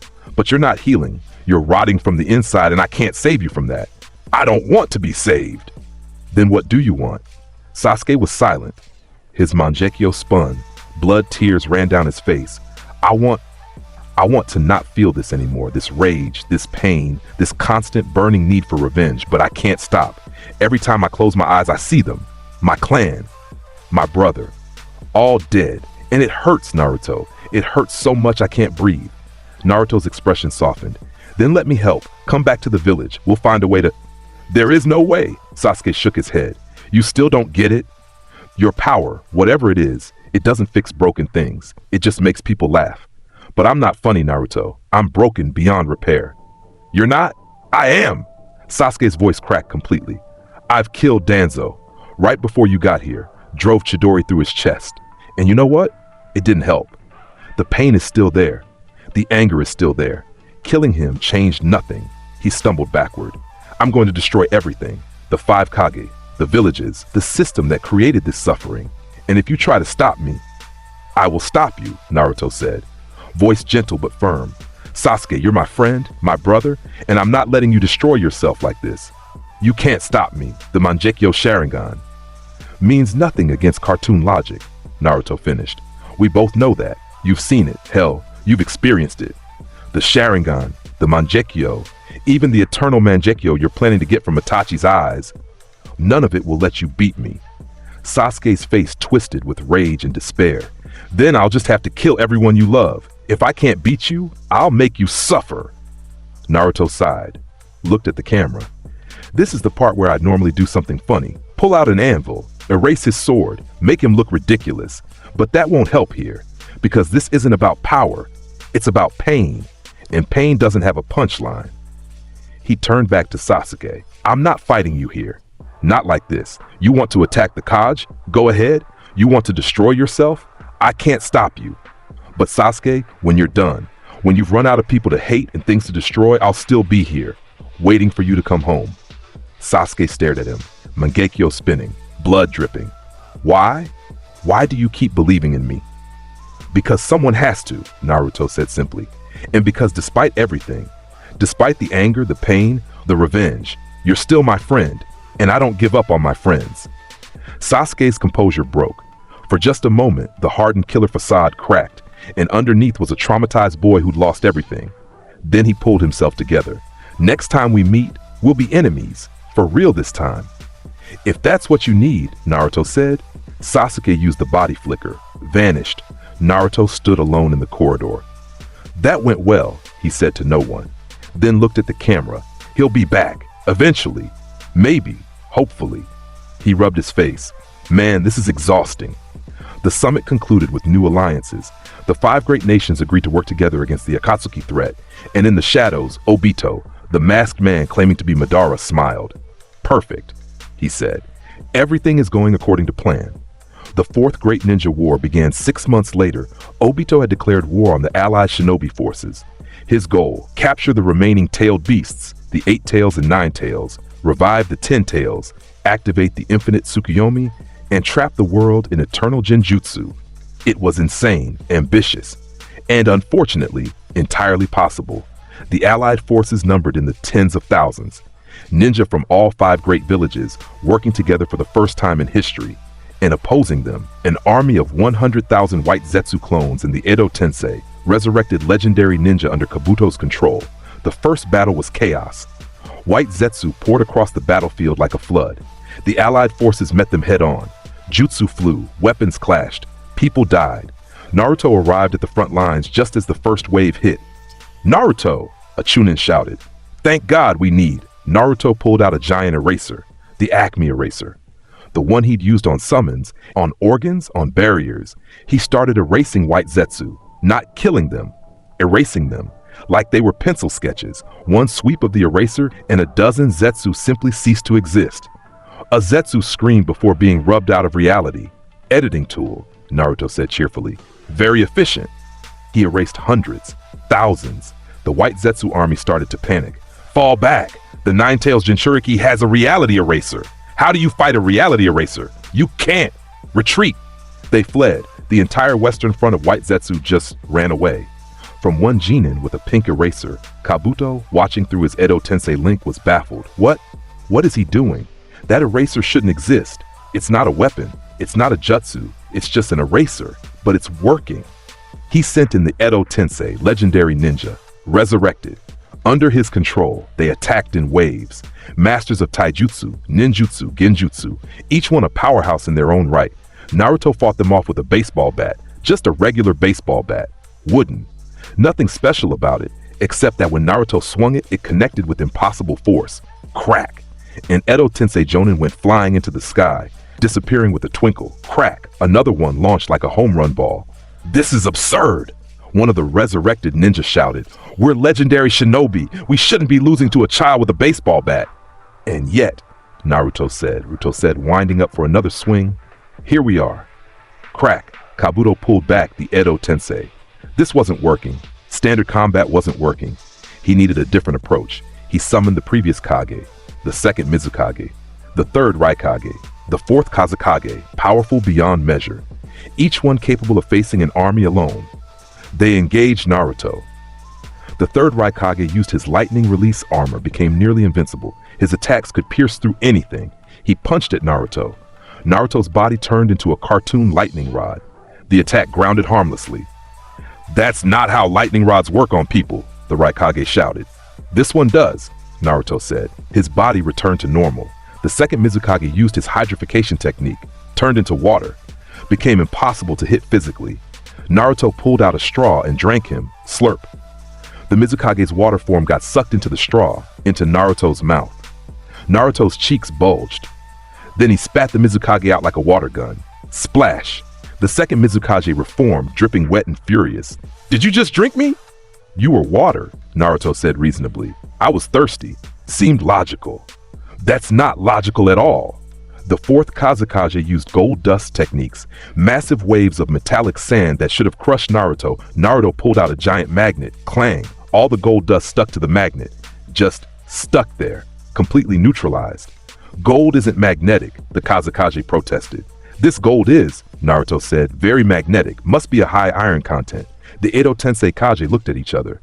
"We're losing to a child," the Raikage said flatly. "A child with impossible power," the Mizukage corrected. "We should retreat and regroup," the Kazekage suggested. They vanished before Naruto could erase them.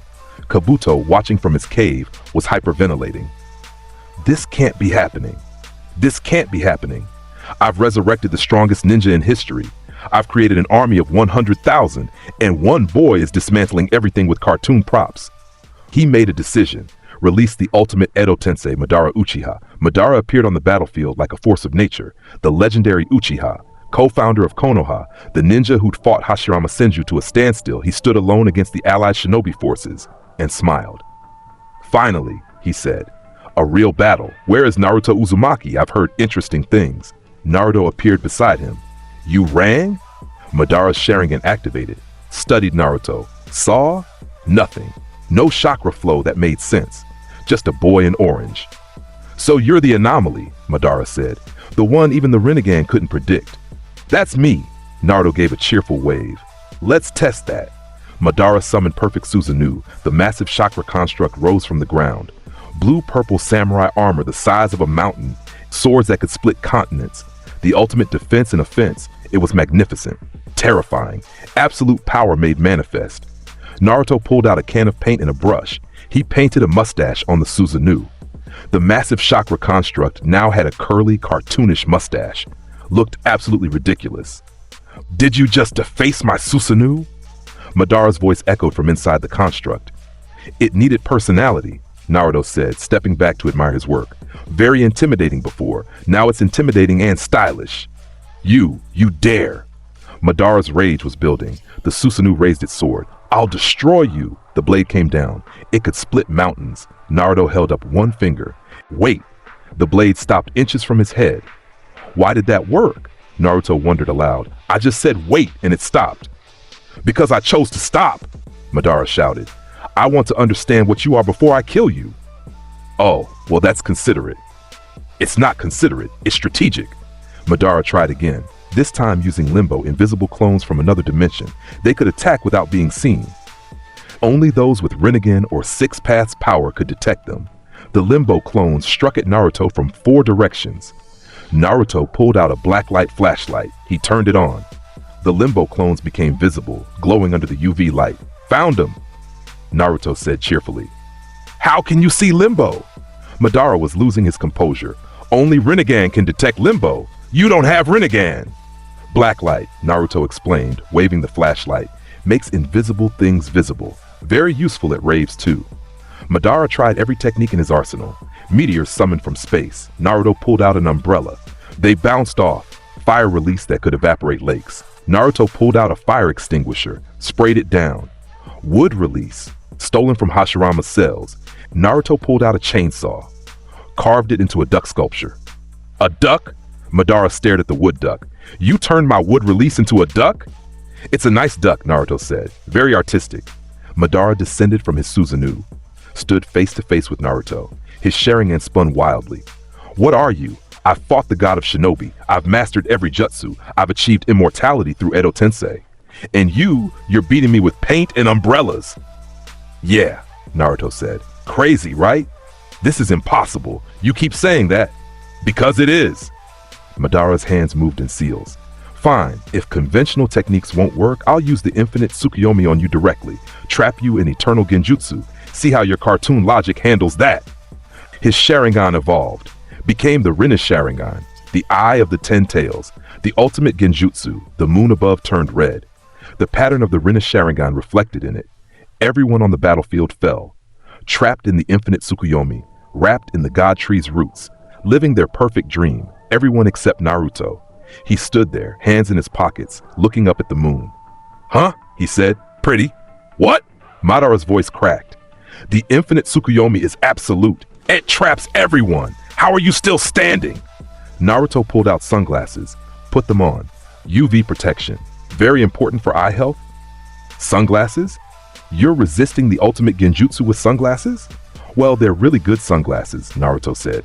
Polarized lenses, block out all harmful rays. Apparently that includes genjutsu. Madara stood frozen. His brain, one of the greatest strategic minds in shinobi history, was breaking. You realize, he said slowly, that you just invalidated centuries of Uchiha technique development. The Sharingan, the Mangekyo, the Eternal Mangekyo, the Rinnegan, the Rinne Sharingan, all of it, defeated by sunglasses. Pretty much, Naruto agreed. Madara sat down, just sat down on the battlefield. I don't know what to do with this information. Want to talk about it? Naruto asked kindly. Talk about? You want to talk? You just destroyed my entire worldview and you want to talk about it? Well, yeah, you seem upset. Madara laughed. It started quiet, then grew. Mad laughter.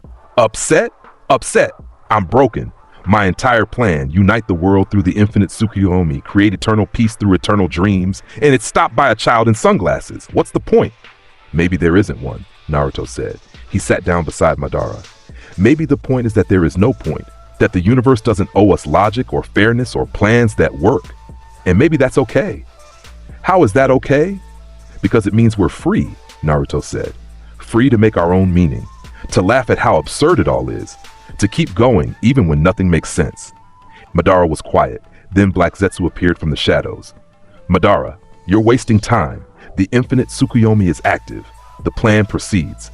The plan is meaningless, Madara said. Did you not see what just happened? The boy resisted with sunglasses. Irrelevant. You're not the endgame. You never were. Black Zetsu stabbed Madara through the chest.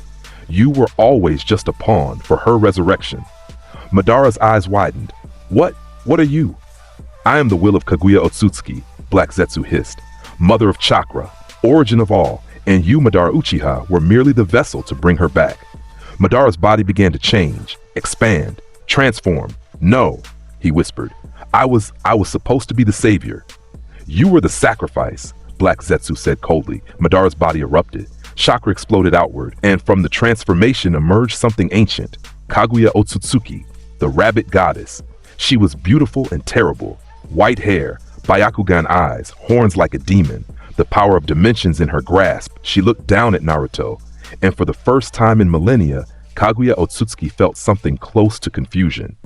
You, her voice echoed with power. You are not of this world. You do not follow the laws I established when I created chakra. Nope, Naruto said cheerfully. Then I will erase you from existence. You can try, Naruto said, and so began the final battle. Kaguya used all killing ash bones, and touch meant disintegration. Absolute death. Naruto's body turned into Swiss cheese, holes appearing exactly where the bones would strike. They passed through harmlessly. That's impossible, Kaguya screamed. Those bones disintegrate anything they touch. They touched holes, Naruto explained. Holes don't disintegrate, they're already nothing. Kaguya switched dimensions. To the gravity dimension, where crushing force would destroy anything. Naruto looked around. Oh, we're in the gravity dimension now. Cool. The gravity should have flattened him, but he just stood there, hands in pockets, completely unaffected. "How are you resisting dimensional gravity?" Kaguya demanded. "I'm not resisting. I'm just not acknowledging it." Naruto shrugged. "If I don't notice the gravity, does it really exist?" Kaguya switched to the lava dimension. Oceans of molten rock. Naruto pulled out a surfboard and started surfing the lava waves. "Cowabunga! That's lava, not water. You should be burning." "Should" is such a limiting word, Naruto called back, doing a sick aerial trick. Kaguya switched to the ice dimension. Absolute zero temperatures. Naruto pulled out a space heater, plugged it into nowhere. It worked anyway. Much better. This dimension has terrible climate control. Kaguya was shaking now. What are you?" "I am the origin of chakra, the mother of the sage of six paths. I have existed for over 1,000 years. And you're treating my dimension shifting abilities like a joke?" Naruto offered. "Yes." "Well, they're kind of funny," Naruto said. "I mean, you keep switching dimensions thinking it'll work, but it's the same result every time. Definition of insanity, really." Kaguya screamed. Pure rage. She formed the expansive truth-seeking orb, a sphere of energy capable of destroying an entire dimension. "This will erase everything, including you." Naruto pulled out the Acme eraser. He erased the expansive truth-seeking orb, the technique that could destroy dimensions, the ultimate attack of the ultimate being, rubbed out like a pencil mark. Kaguya's face showed genuine fear for the first time in her existence. "That eraser, what is that eraser?" "Acme brand," Naruto said.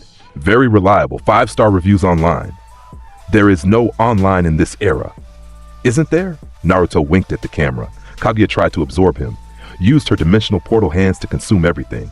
Naruto pulled out a no-you card, an Uno reverse card, the ultimate counter. The absorption reversed. Kaguya started absorbing herself. "What is happening?" She struggled against her own technique. "Uno reverse," Naruto explained. "Very powerful card. Changes the direction of any effect, in this case your absorption." Kaguya managed to stop the self-absorption. Barely.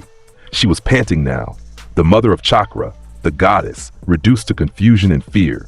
"You cannot be defeated by conventional means," she said. "So I will seal you forever." She created a dimensional seal, one that would trap Naruto in an endless void. No escape, no time, no existence. Naruto looked at it. "That's a pretty good seal." "Yes, you admit it. But I have a better one." He pulled out a giant pencil, started drawing in the air. Where he drew, reality followed. Lines became three-dimensional. He was drawing a seal, a massive complex seal that wrapped around Kaguya. What are you doing?" Kaguya's voice was small now, afraid. "Sealing you," Naruto said. "But not in a void, in a story. A tale about a goddess who tried to control everything and learned that sometimes chaos is better than order." The seal activated. Not because it was a real seal, but because Naruto had drawn it and believed it would work. And in his world, the world of cartoon logic and narrative convenience, belief was enough. Kaguya was pulled into the seal, sealed away, not in the moon, not in a dimensional void, in a story, where she would remain forever told and retold until someone learned the lesson she represented. The seal closed. Black Zetsu, watching, tried to flee. Naruto erased him too. Just rubbed him out. The will of Kaguya, the manipulator of centuries, gone. The infinite Tsukuyomi faded. The world woke up, the god tree withered, and Naruto Uzumaki stood alone on the battlefield, looking at the sunset. "That's all, folks," he said to the camera. The screen iris closed, Looney Tunes style. But one final battle remained. Sasuke Uchiha had watched everything. The war, the battles, Naruto defeating gods with cartoon logic, and he'd made a decision. At the Valley of the End, the same place they'd fought years ago, Sasuke waited.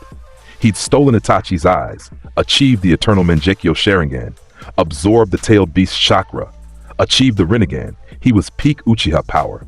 Everything his clan had strived for, made manifest, and it still wouldn't be enough. He knew that now, but he had to try.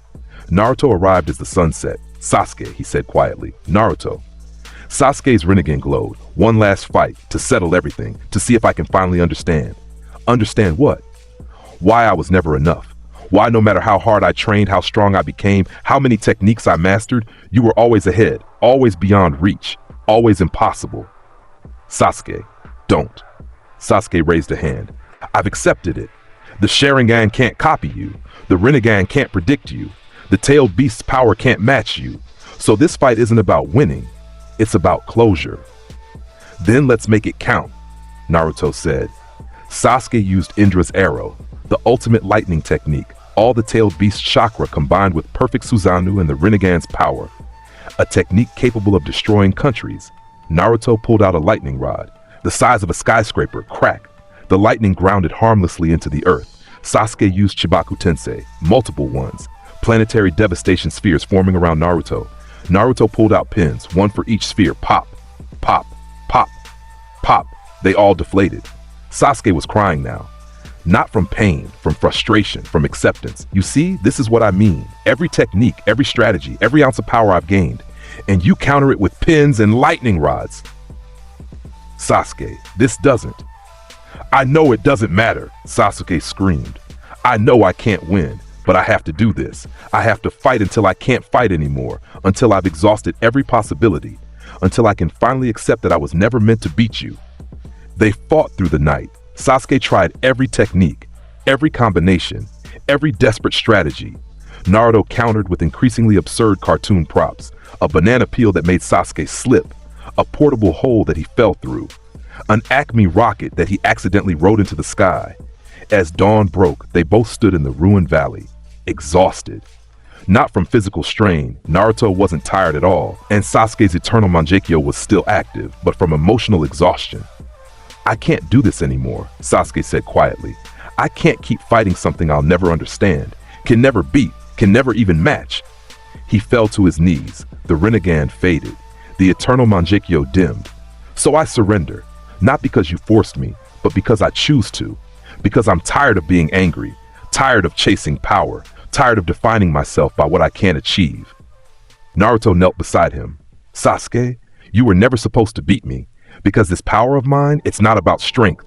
It's about accepting absurdity, laughing at impossibility, being okay with not making sense. And that's not you. Your discipline, structure, mastery, those things are worth more than any cartoon trick. But they're enough to be you, Naruto interrupted. And that's all you need to be. Sasuke looked at him, really looked at him. At his best friend, his rival, the person who'd never given up on him despite everything. I'm sorry, he said, for everything, for leaving, for attacking the village, for trying to kill you. I know, Naruto said, and I forgive you. Just like that? Just like that. Naruto stood, offered his hand. Come home, Sasuke. Sasuke looked at the hand, then took it. They both collapsed, arms outstretched in the iconic pose, lying on the ground looking at the dawn sky. I still don't understand you, Sasuke said. Good, Naruto replied. Life's more interesting that way. They laughed. For the first time in years, Sasuke genuinely laughed, and Naruto looked at the camera one last time. That's the story, he said quietly. Kid with impossible power saves the world, makes friends, defeats gods, gets the girl. Hinata was waiting for him back in the village. Becomes Hokage eventually. Classic shonen ending, he smiled. But the real story, the one nobody sees, that's about accepting you'll never fully understand some things. That chaos can be beautiful. That sometimes the strongest thing you can do is laugh at how absurd it all is. He stood, helped Sasuke up. Thanks for reading, folks, or watching, or however you experience this. Remember, take life seriously, but not too seriously, because in the end, he pulled out a carrot, crunched it. What's up, Doc? The screen iris closed on his winking face. The end. Epilogue. Years later, the Hokage's office was exactly as messy as Naruto had made it. Papers everywhere. Ramen cups stacked in the corner. A photo of Team 7 with Sasuke back in it on the desk. Naruto sat behind the desk, Hokage robes draped over his orange jumpsuit. He'd never given up the orange. Never would. A knock at the door. Come in, Boruto entered, Naruto's son, looking frustrated and confused. Dad, I need to ask you something. Shoot, kiddo. Everyone says you can do impossible things, that you fought gods and won, that you have power nobody understands. But I've never seen you do any of that. You're just Dad, making bad jokes, eating ramen, being embarrassing. Naruto smiled. And that bothers you? It confuses me. Grandpa Kakashi says you once erased someone's sword and drew it back with a pencil. Aunt Sakura says you drank a jutsu through a straw. Uncle Sasuke just gets this weird look and changes the subject. But I've never seen you do anything like that. That's because I don't need to anymore, Naruto said gently. The impossible stuff? That was for when the world needed it, for when gods and monsters threatened everything. But now, peacetime? I'm just Hokage, just Dad, just Naruto. But you can still do it, right? The impossible things? Naruto pulled out a carrot from nowhere, crunched it. Boruto's eyes went wide. Where did that carrot come from? Wouldn't you like to know? Naruto winked. Then he looked at the camera. At you, one final time. Some things, he said, are better left mysterious. It keeps people guessing, keeps them wondering. And in a world that's figured out so much, he took another bite of carrot. A little mystery is a beautiful thing. The screen iris closed for the final time. A cartoon xylophone played one last note. And the story of Naruto Uzumaki, the boy who broke reality by not taking it seriously, came to an end. Or did it? It did. This is the end. Stop looking for more. There's no post-credit scene. This isn't Marvel. Go home. The story is over. Seriously, it's over. Why are you still reading? Fine. One more thing. Final scene. Somewhere in the afterlife, the Sage of Six Paths sat with the Shinigami, playing shogi. So, the sage said, that Naruto boy, the one who broke all our rules, thoughts. The Shinigami moved a piece. He's chaos incarnate, shouldn't exist, violates every principle we established. And yet, the Shinigami smiled. He made the world laugh, made gods question themselves, made the impossible seem routine. I respect that. So do I, the sage admitted. He showed us that our laws, chakra, nature transformation, even life and death, aren't as absolute as we thought. Will there be others like him? No, the sage said with certainty. He's unique, one of a kind, a glitch in reality that worked out for the best.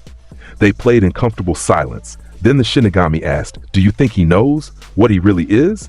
I think he suspects, but chooses not to investigate too deeply, because knowing would ruin the joke. And that's very him. Indeed, they continued playing. And in Konoha, Naruto sneezed. Someone talking about me? He wondered aloud, then went back to his paperwork, humming a tune nobody recognized. The camera pulled back, up, through the ceiling, into the sky, past the clouds, into space, and the final words appeared. That's all, folks. That was absolute chaos, right? If you want more anime hypotheticals that shatter the laws of physics, smash that subscribe button like it's a giant cartoon hammer. Don't be a filler character. Join the squad for more madness. Thanks for watching, and remember, reality is just a suggestion.